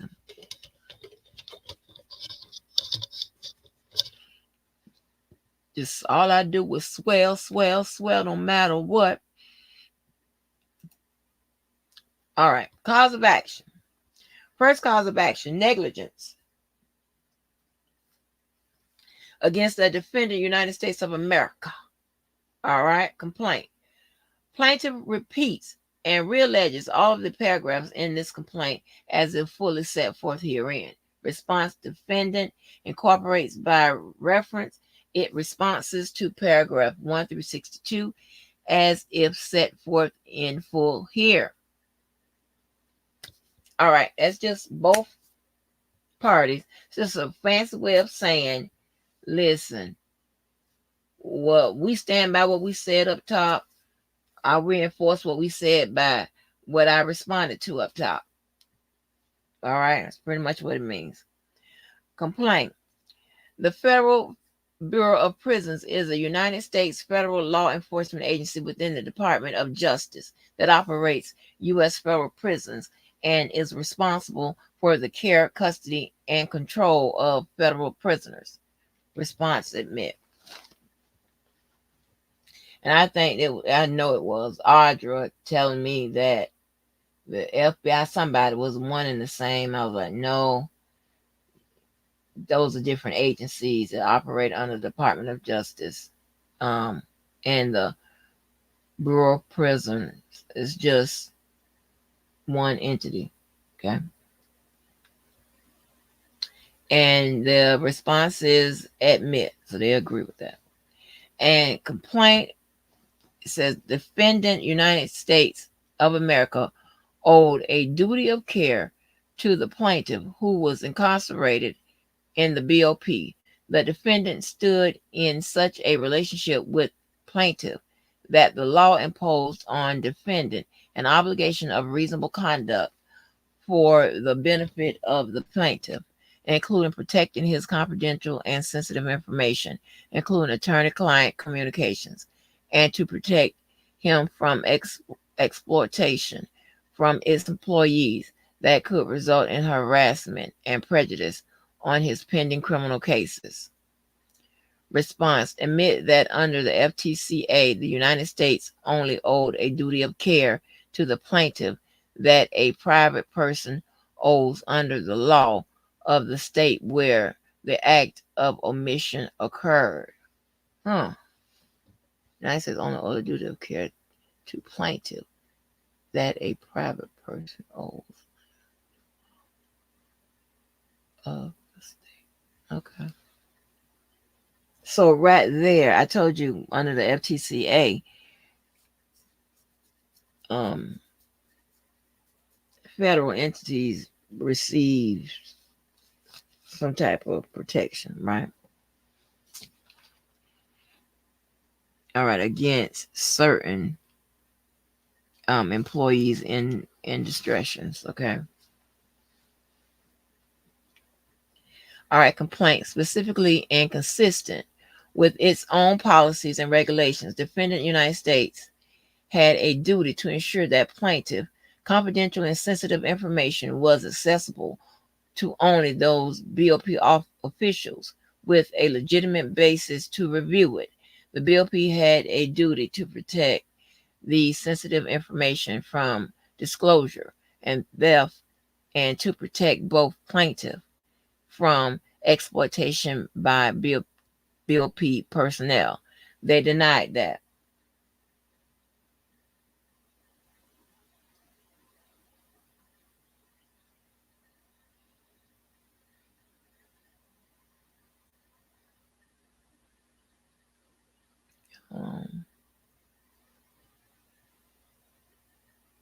Okay, as set out in detail above, the defendant, United States of America, breached that duty when it permitted countless BOP officers, including unknown BOP Officer A, unlimited access to the information, the ability to download it, and the ability to sell and or divulge it when unknown BOP Officer A did when she provided private information to defendant Kiwi.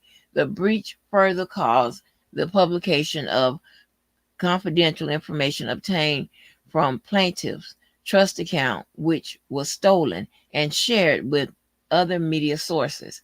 Even after the BOP became aware that its employees were repeatedly accessing plaintiffs' private and sensitive information without legal authority, it took no steps to prevent misconduct. They denied that. Complaint. The breach was a direct and proximate cause, and that's causation. Okay, when you see direct and proximate cause, that both of those things equals up to causation of plaintiff injuries, namely the release and dissemination of his private and confidential information to third parties and the public at large. The public dissemination of private communications, including attorney-client communications, interfered with plaintiff relationship, led to harassment um, from the public, and caused serious prejudice to plaintiff's defense. The defendant, United States, knew or should have known that by allowing unfettered access to plaintiff private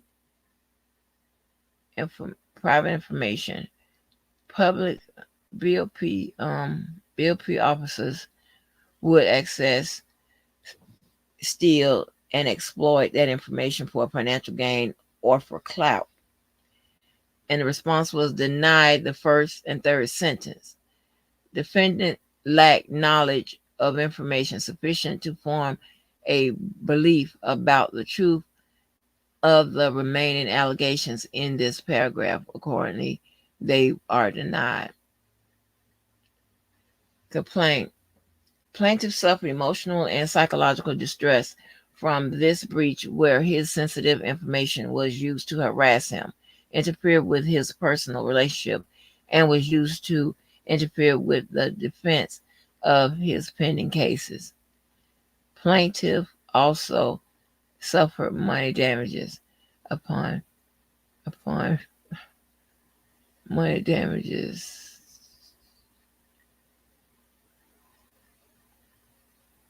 What was that? Oh, suffered monetary damages, including but not limited to legal fees. Right. Okay. Response was defendant lacks knowledge or information sufficient to form a belief about the truth of the allegations in this paragraph. Accordingly, they are denied. Come on, scrolling down. All right, the second cause of action is invasion of privacy. And I was trying to explain to somebody, you know,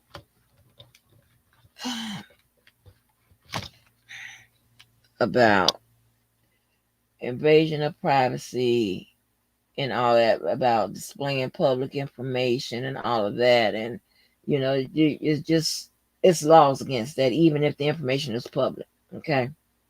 It's laws against that. But anyway, anybody got time to go through all of that. All right, it says second cause of action, invasion of privacy against unknown defendant BOP officer, also known as Officer A, and other John and Jane Doe BOP officers whose identities have been concealed by the DOJ and BOP and defendant Keeby. Complaint omitted.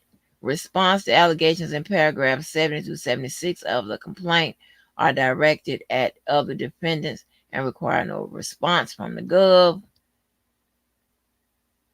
The third cause of action, invasion of privacy. Okay, I guess somebody else in the case.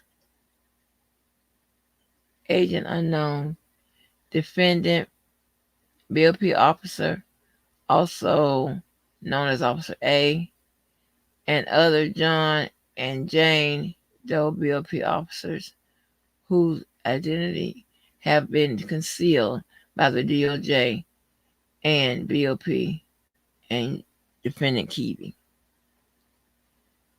Question, it was removed. Response, it was removed too.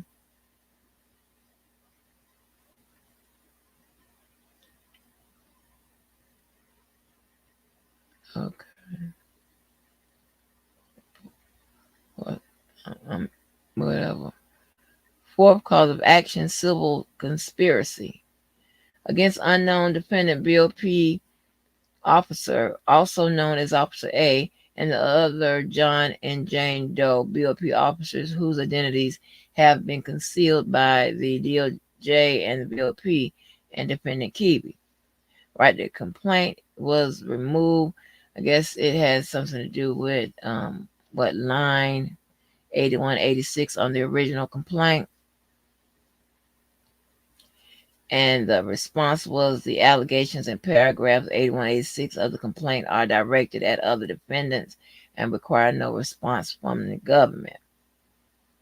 Fifth cause of action is intentional infliction of emotional distress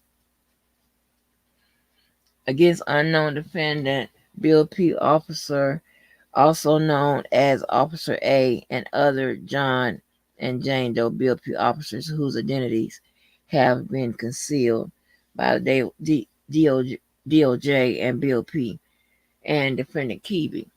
And it has something to do with line 87 and 91 in her complaint that was omitted, and the government did not respond to it because it had nothing to do with their client. Let me say this before I forget. So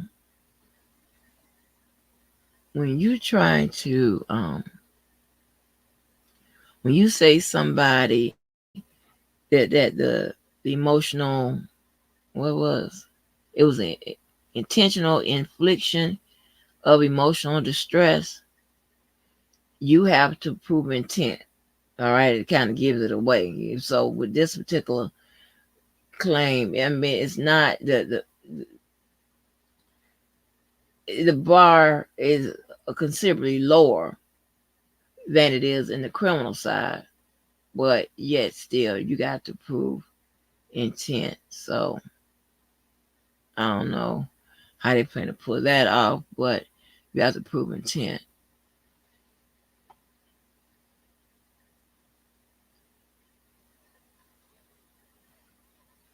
Okay.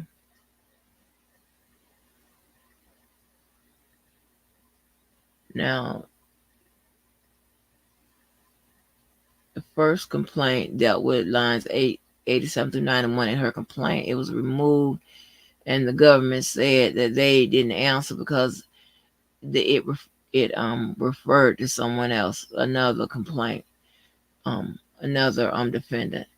Okay, so the sixth cause of action is intentional infliction of emotional distress against unknown defendant, BOP officer, also known as Officer A, and other John and Jane Doe BOP officers whose identities have been concealed by the DOJ and the BOP and Defendant Keeby.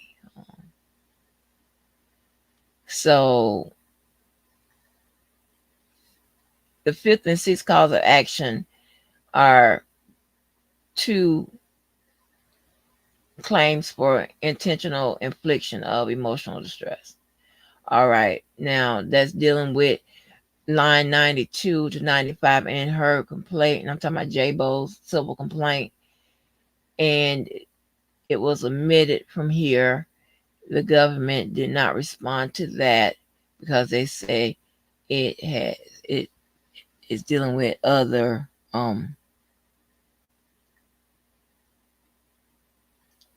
defendants, and they don't have to answer that. You have the seventh cause of action, violation of the Computer Fraud and Abuse Act against unknown defendant BOP Officer A. Now, this complaint has something to do with line 96 to 102. All right, that has been removed. And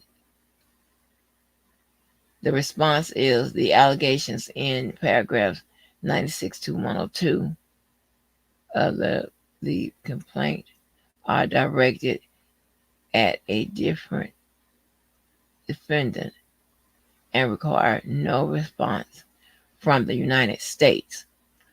Wherefore, the United States requires that this case be dismissed with cost and that the court award such other relief as may be appropriate. Hold on.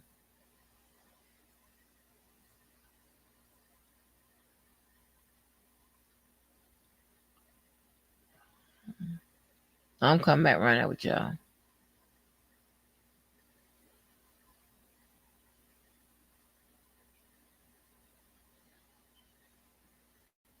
Mm.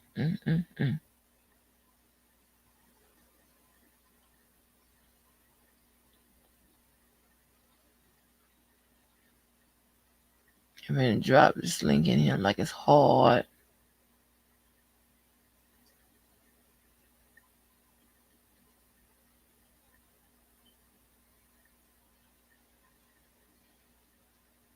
Mm.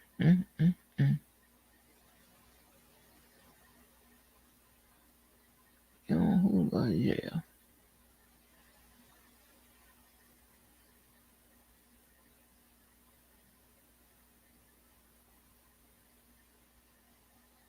Mm. Hold on, let me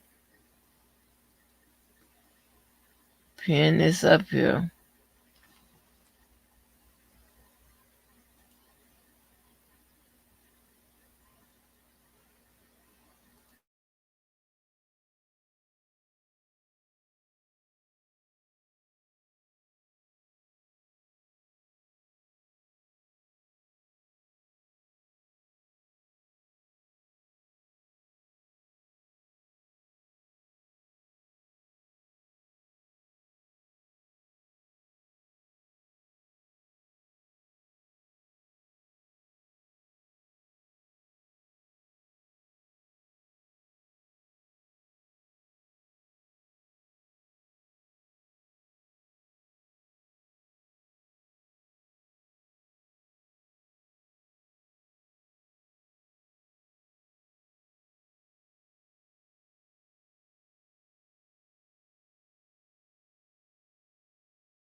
Come, hold on.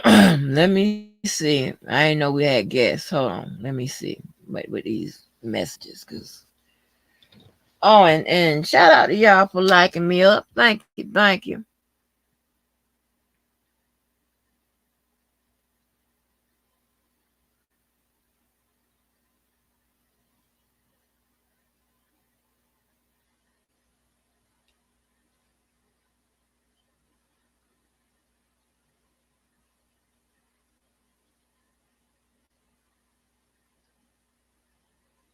Oh Lord, honey.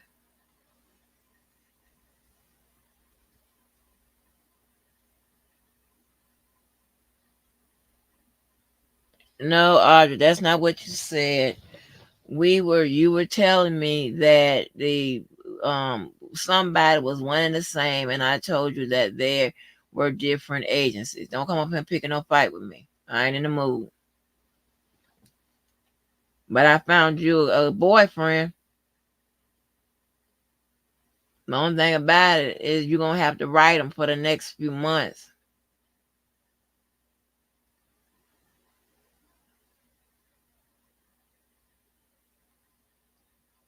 Y'all would be perfect for one another.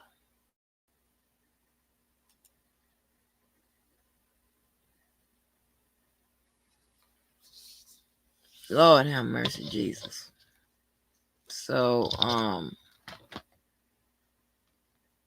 I think Levi is asleep.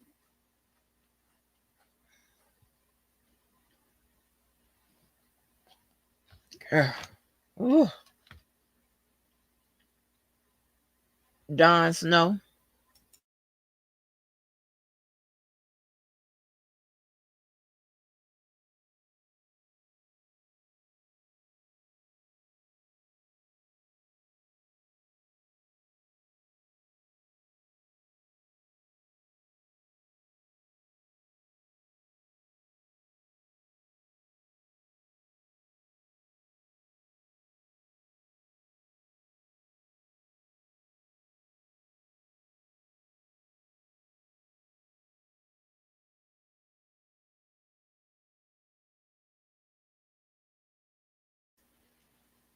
So, but y'all, I hope y'all are following the other commentary of different people in this sector that have some. They're doing that big one.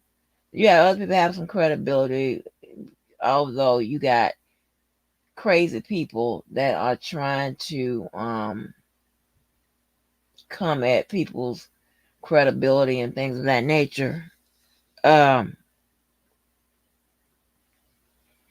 I still haven't been able to uh, catch Sylvia's coverage of the and what his name is Ernesto, when she went and did the the interview and whatever.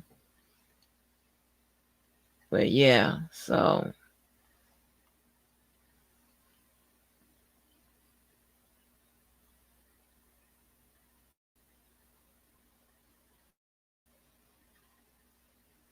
hey, now listen, um, y'all don't have to be harassed in that chat now.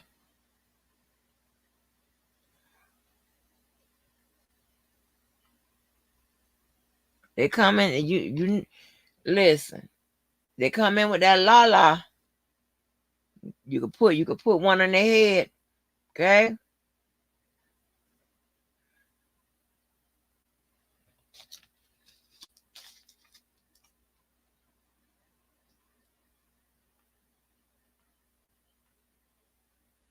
I mean professional trolls, honey.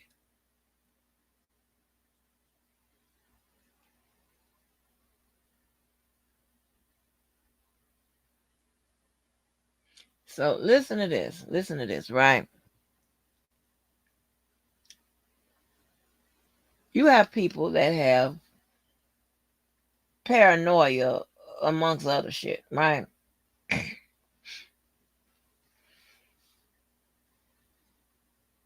Okay. So I'm never gonna say that the agencies, well, no matter whether it's local, state, federal, that they always get it right. Never gonna say that they're always honest. Because we have so many instances where they're not. Okay. But what we can say is this, okay? There's a way to check. Wait a minute, DB. There's a way to check whether or not, an investigation has ensued, or, where they are with it, if it's over with, or, if you can get the information from it or whatever. Now, somebody will have to be out of their mind, okay, to think that there is no officer A, officer this, whatever, when the defendant, his team, his attorney, has already verified some information with regards to that investigation. She would be the first one to come out and say, hey, there is no officer A. Yeah, it's logic. That's like if somebody said, take you to court and said, did you hit their car? Well, you didn't hit their car. You want nowhere around there. You're going to go and look at the what? The information. Information from the investigation. Information from the report. Whatever they have. You're going to go find that. That's as a regular person. As an attorney, they definitely finna go find whatever they can find with regards to that investigation. They're going to confirm such information.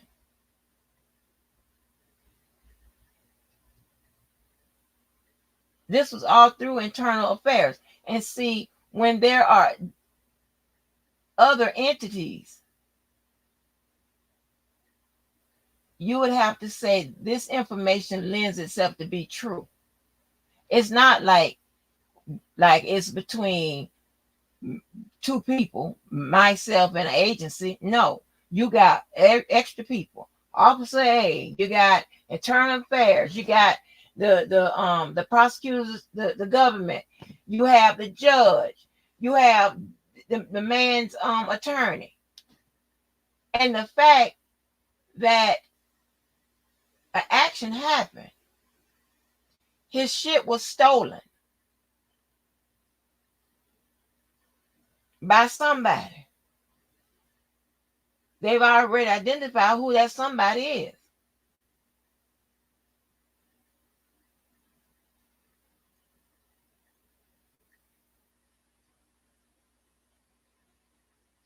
I mean, the government, the actual prosecution team would have no, it wouldn't benefit them to steal his communications. Not when they already have a case that was pretty much solid. I don't give a damn what you say. It's pretty much solid. When I say solid, I'm talking about what they had to prove on. I'm not talking about the what y'all think about the evidence and the story and all. I'm not talking about, I'm not looking at like a layperson. Okay? I'm just saying about what they have to prove on. And I know I'm sleeping delirious because I even use that term with y'all. Okay? No shade. But I'm not, gonna go through all of that. So why would they go and fuck their own self up by doing something stupid, right? You saw Jennifer Bonjean try to make it a matter of prosecutorial misconduct. That got shot down. She's gone another route with a civil lawsuit because based on her expertise,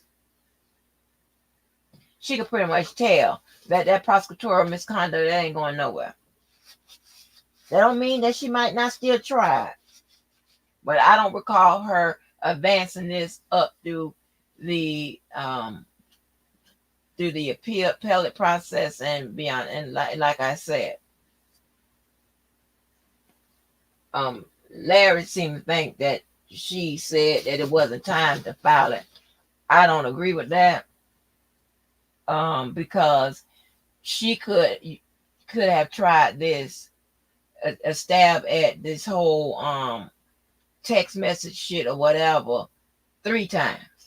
Why just go at it one time? That don't make no sense.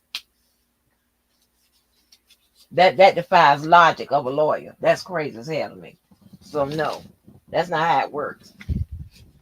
If it could run on the post conviction motion, I mean, if it can run on the 2255, you best believe if and but if this is the case now, if this is the case, if what they're saying is true, this whole text message shit, which it can't run, it can't play in a court of law, but I'm just pacifying right now, okay?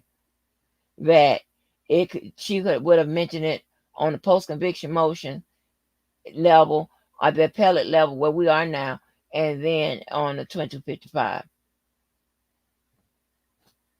At least 2 or 3. Okay, that's just how it works.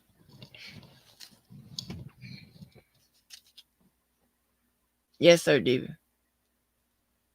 Hey, how you doing, TT? What's going on? Nothing much. Love you and I miss you. I see how these people trying to come in the chat and stuff and all that, but I won't study on that. I have my sniper rifle on. Oh yeah, with certain people, watch them. Yeah, yeah. You I, already I, know. un, I know. I've unblocked a lot of people, but I don't mind. If I'll Hey, we got. unblock a lot of people just to start a new block list. If so be it. I I don't have know that's time, right. honey. I know that's right. Hey, open minded. Cookie told me she got a little special something for you. Monday, bro. Make sure you come stop by there, man. You know what I'm talking about. So. I'm just messing with old. But Hmm. everything all right though. I'm listening to. I was just listening to. It's a lot of denying in there though. It's a lot of denies in there. I knew they was gonna deny the text messaging part anyway. I wasn't worried about that. No, that's not the text message part. The nod that you are seeing, that is just the the government just parsing what she sent over as a complaint and just Right. responding to certain sections of it. So that's why Right. you see Okay. when you see them saying deny and all of that. Oh, okay. The oh, my cousin. Right. Like she said, the text messages are not even relevant to them. That's what Queenie's saying. Yeah. Okay. I got you. I got you. Yeah, it's so crazy. They after that bag, TT. They after that bag. Them royalties. Who talking That's about? what. That's what they Who? want. All the women. They want that. Them want that bag. Them royalties. I never did confirm that some of his debts had already been paid off. I saw a lot of people reporting on it, but that was just Hmm. in this sector. I have to go back and check myself because that's what I like to do. Make sure I have my information correct. I don't want to sit out here sounding out of date. Mm-mm. Well, they didn't say they was a it was a factual, but I'm pretty sure. I'm just guessing, but I'm pretty sure they're gonna be something about them raw. I'm pretty sure it is. Yeah. Mm-mm. Yeah, honey. So it's crazy, crazy, crazy, honey. I don't know why I've been Sound like so you a little sleepy. tired tonight too. Yeah, I mean, when you don't get your proper from, it just rolls over. I'm Hmm. like, man, oh God, I ain't You ain't watched you all ain't shit. caught up from 3 days ago. That's what it is. Mm-mm. I Yeah, ain't you ain't caught up. caught up. Mm-mm. That was that night when my beloved Cookie when them was on there, kept you up all night, 9 hours. Y'all had a good old time. I couldn't hang though. I had to go to sleep. I couldn't hang that night. Uh-uh. It just wasn't working out for me. Right. Um, I was gonna um I mean you have to read the docket text report of 27. Was you finna go over something Okay, else? Queenie has the information. No. I don't be Was you having finna go? time to be looking all over the fucking place for it. Was you finna go over something else too? Titi, my bad. Yeah, I would. I don't know if I want to get into expos factors because I done talked about it enough. I'm kind of, I don't know. Kind of beat up, huh? Yeah, I don't know if I want to go down there, Mm. Well, did you order your food already? huh? Did you order your food already? What you go eat? No, you like to order I, your food sometimes. yeah, I was gonna cook something. Oh, okay. He sound better. R. Kelly cried every But night where is this? when you have a bunch of fake ass people around you. I think everyone is using it's fucked up as it comes. Yeah, yeah, yeah. They using it as a come up. You ain't lying, Oprah. That's fact. That's what I be talking about. We know it, man. It's all about that money, man. Bunch of money. Man. Yeah, but I wasn't gonna stay up here long though. See, not today. No, I'm listening now for something else. But yeah. Right. Let me see. Let me see if I can do this because I want these because y'all. I don't know what I want to do about this ex post factors because the reason why I need to go into it a little bit more because this is going to be important on this Chicago appeal, right? Okay, okay, let Reason me go back. being. I'm gonna drop Oh, down okay. to the two. All right, David. Okay. The reason why is because if she can get this shit tossed out based on that,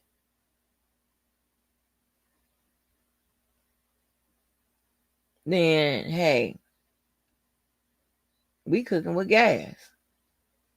Now keep in mind, y'all. Keep in mind how I do. If I'm talking prosecutor shit, I might include we. It's just a habit. I'm talking defense shit, I might say we. It's a habit. It's all legal work. Okay? I'm just thinking with that hat. But I want to go through it and see if this is gonna work out. Or because this is another one of these situations where the appellate court is going to have to decide who is right, who is wrong. However, here's the key to it: statutory law is probably going to take a back burner. It's going to move more into the area of common law, i.e., meaning interpretation is going to be the key here because there is settled and unsettled law about how ex post facto is supposed to be applied and what they thought the people, the lawmakers, what they meant when they applied this shit. Okay, and we need to know this shit. Okay, and when I mean we need to know it, you know how we work. We work in advance, baby. We work in advance. We ain't got time to be waiting. We ain't got time to be waiting until the shit come out. We need to tell the people how it's gonna pan out. Okay, but what up, True? What up, Arkansas? Big Daddy Arkansas in the building. Big Daddy. Big Daddy, you going at auction. Yeah, I put it on auction. But yeah, so listen. Do you know how and for her to like go at that area like that, you see, when if I'm not mistaken, her initial brief, right? She went through and you know did her big one or whatever on there, whatever. But then she saved like the bam bam bam argument with regards to the ex post facto on this one, on this reply, right? I'm serious. I ain't making this up.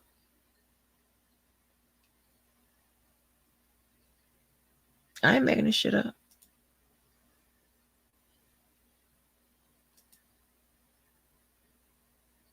And for me to circle back now, and when I see JoJo's name notification, well, shit, I ain't gonna be able to see it.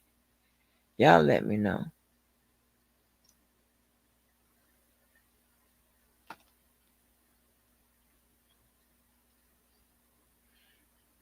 Cause statute limitation. Hold on. I'm trying to pull it up.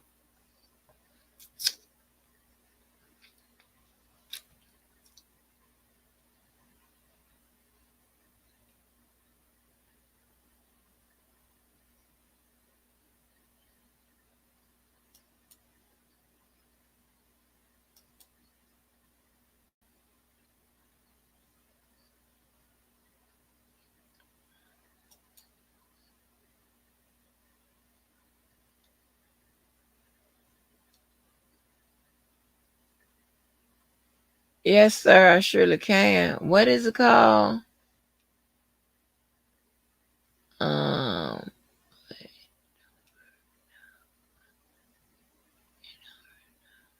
hold on.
Hold on, I'm finna get it up right now.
Y'all didn't hear that?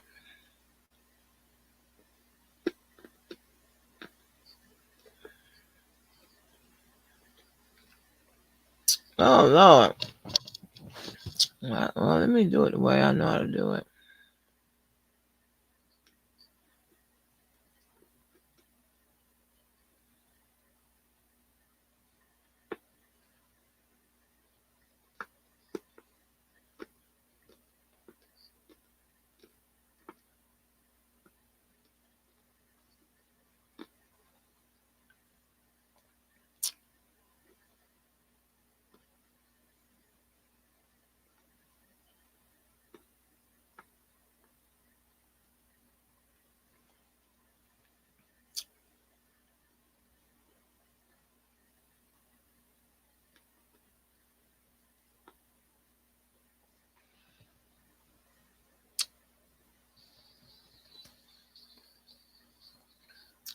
Hold on.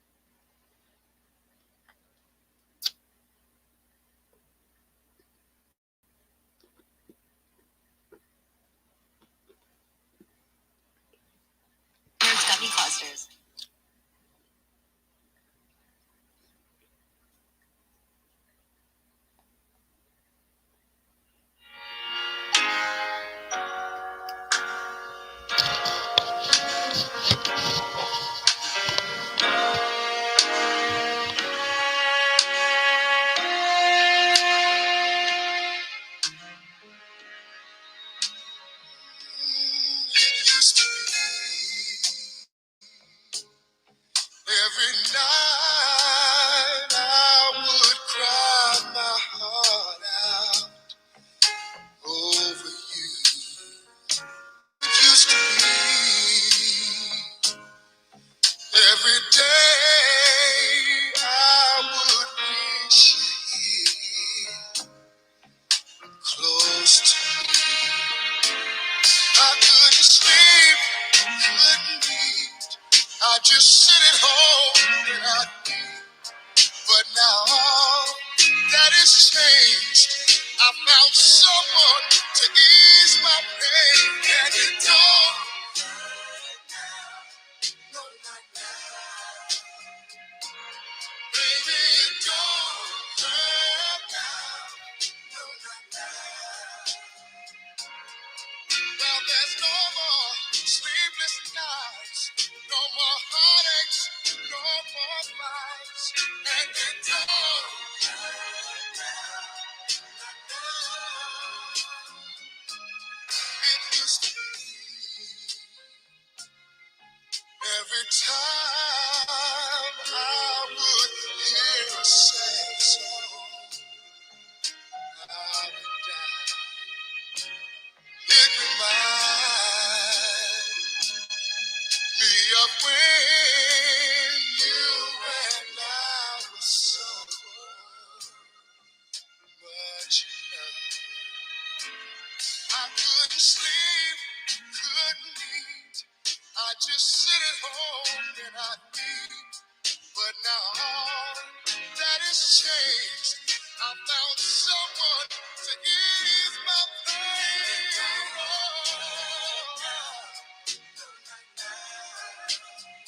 Trying to tell you it don't hurt now. No, not now. Well, there's no more sleepless nights, no more heartaches, and no more fights. And it don't hurt now. No,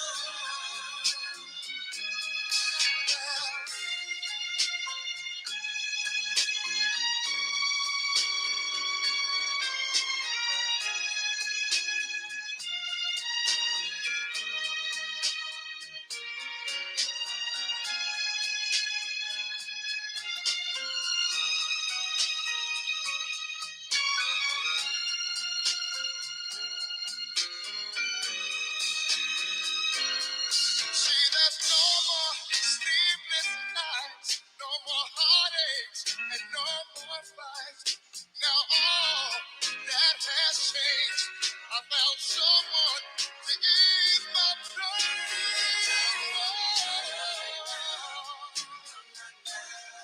Trying to tell you, woman,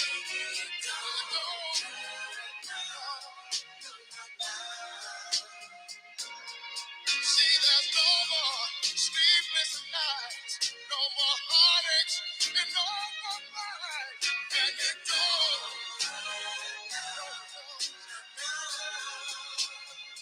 will you listen to me? Please, please, trying to tell you that don't, hey, no,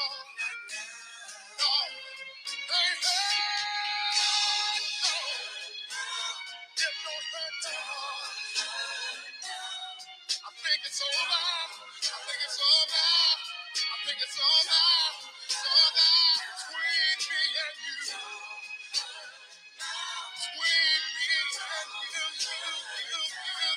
you, baby. Tired of being alone. Tired of sitting all alone.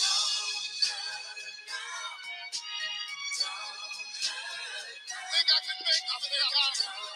I think I can make it without you. Think I can make it. Think I can make it without you, baby. Yes, I can. Yes, I can. I don't need you no more. I don't need you no more. I don't need you no more. I don't need you no more. No, no, no, no, no, no, no.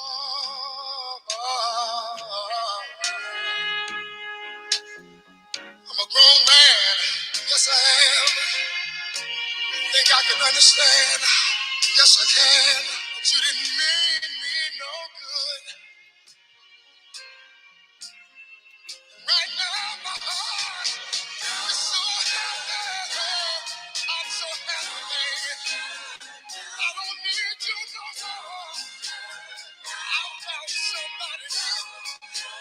Somebody can make me feel better than you could ever do. I don't need you no more. I know that's the truth. Bet you got a good one.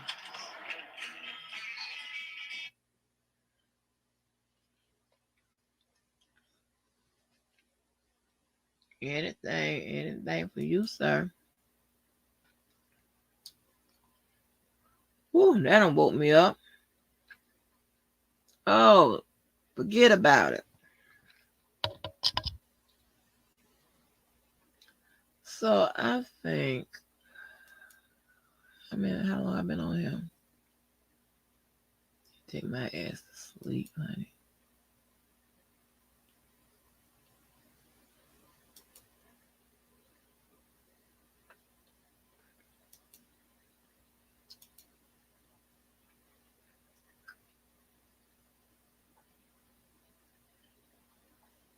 Okay.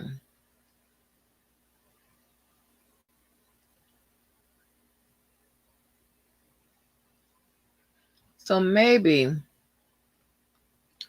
I can just give y'all the background. Kind of, I'll just read it from the white people about this ex post facto laws. All right.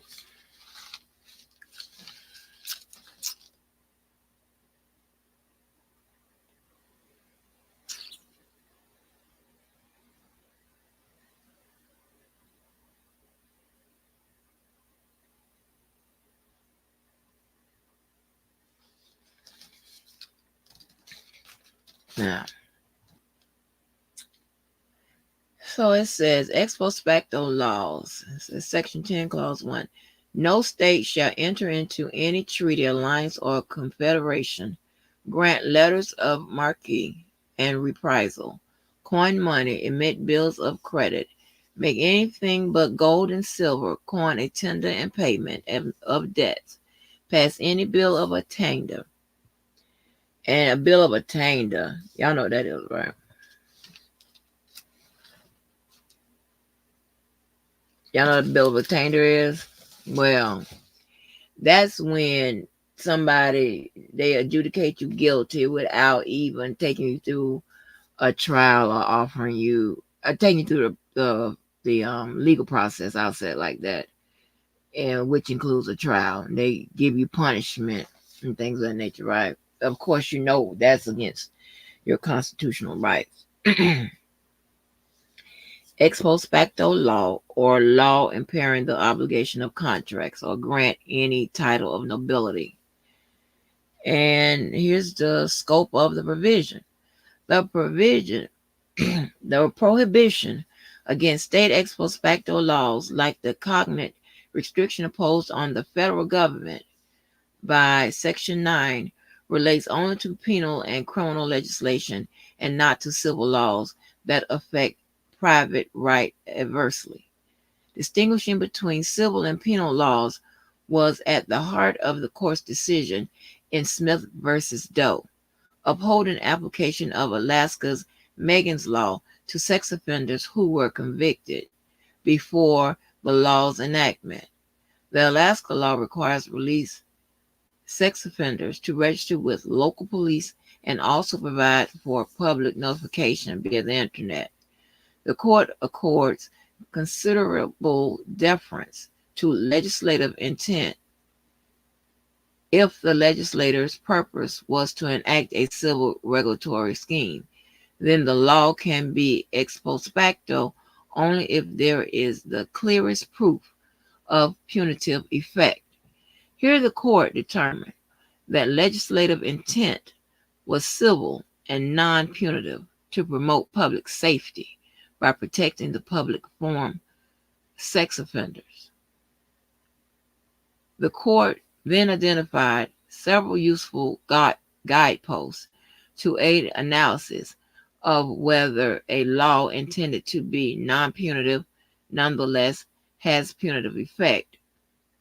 Registration and public notification of sex offenders are of recent origin and are not viewed as a traditional means of punishment. The act does not subject the restraints to an affirmative disability or restraint. There is no physical restraint or occupational disbarment, and there is no restraint or supervision of living conditions, as there can be under conditions of probation. The fact that the law might deter future crimes does not make it punitive, and that and all that is required, the court explained, is a rational connection to non-punitive purpose, and the statute need not be narrowly tailored to the end, nor is the act excessive in relation to its regulatory purpose. Rather, the means chosen are reasonable in light of the state's non punitive objective of promoting public safety by giving its citizens information about former sex offenders, who as a group has alarmingly high rate of recidivism. There are three categories of ex post facto laws: those which punish as a crime an act previously committed, which was innocent when done, which make more burdensome the punishment for a crime after its commission, or which deprive one charged with crime of any defense available according to the law at the time when the act was committed. The bar is directed only against legislative action and does not touch erroneous or inconsistent decisions by the court. The fact that the law is ex post facto and invalid as to crimes committed prior to its enactment does not affect its validity as to subsequent offenses.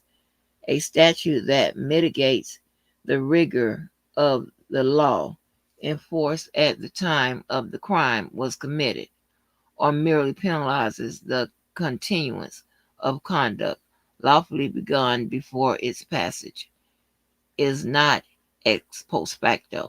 Thus, measures penalizing the failure of a railroad to cut drains through existing embankments, or make it illegal The continued possessions of intoxicating liquors, which were lawfully acquired, have been held valid.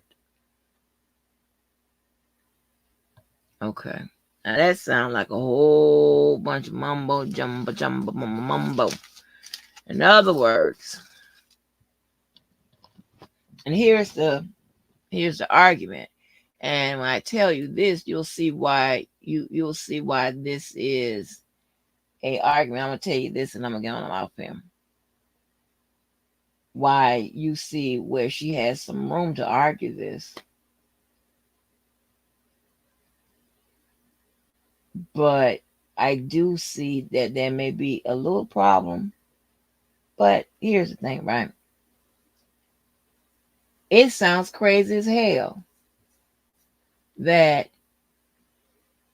ex post facto can be within a law that would make behavior that wasn't criminal at the time criminal now, and you can get pinched for it that was in your past,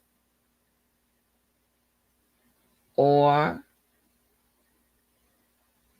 where the statute of limitation had ran out on that criminal behavior, but ex post facto has kicked in because a law is still active on the books that can get you jammed up from something in your past. The premise around all of that I just said, and a little bit more, because it also ex post facto also decriminalized, okay, as well. So it both criminalizes and decriminalizes actions, okay. But on the criminalization part of it, you will see that, hey, that's unconstitutional when you think about it. So she has a good argument. Yeah. So with that being said, I'm going to get on up off here. I'm going to try to go to sleep because I'm sleepy. And hopefully we can tackle this. I ain't going to try to come on here tomorrow because that's too much. But I need to get stuff done. But yeah, that's where we are with it. So anyway,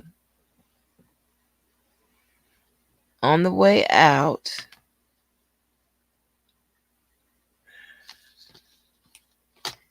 I got me Can I play old nasty dedication? I got old nasty dedication. I'm gonna go on the way out.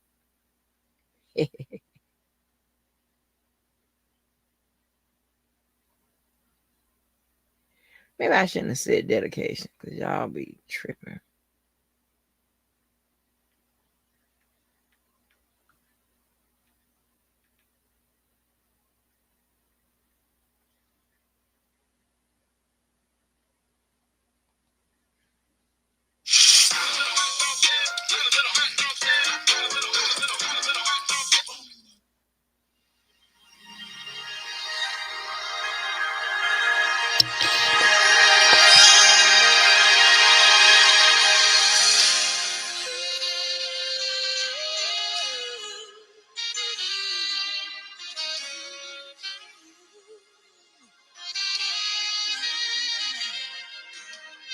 I used to cry myself to sleep at night, but that was all before he came. I thought love had to hurt to turn out right, but now he's here. It's not the same. It's not the same. He fills me up. He gives me love. More love than I've ever seen. He's all I got. He's all I got in this world. But he's all the man that I need.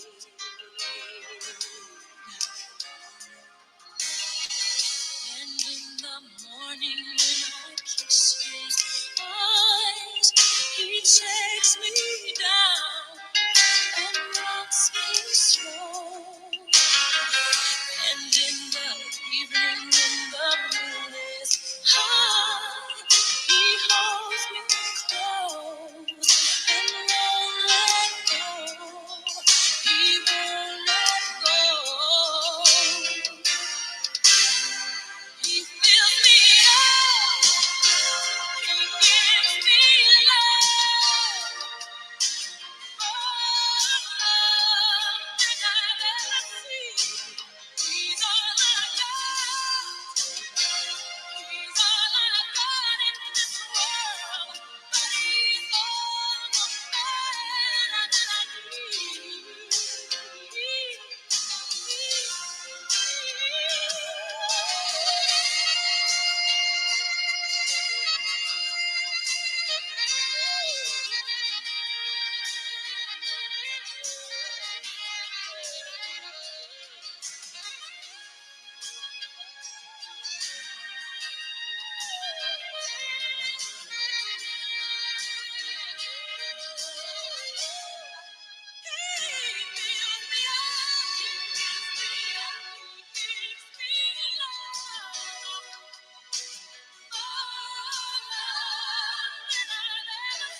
Drinking coffee every day.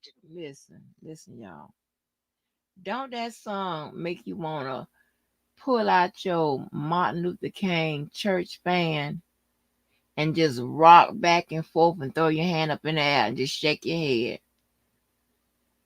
Or is that what we do in the South? If y'all from up shit up what you got up top, up north, and all of that, but y'all don't know what I'm talking about. Well, Southerners, child, when it's good to you. Mm, mm, mm, mm, mm. Eh, woo. What you don't know won't hurt you. What you don't know won't hurt you. What you don't know won't hurt you. What you don't know won't hurt you. You're gonna be surprised. Ah. Hmm. Making silly. Beep beep beep beep beep beep beep. All right. Me getting on up out of here. Okay. Bye y'all. Me and my lips, my nose.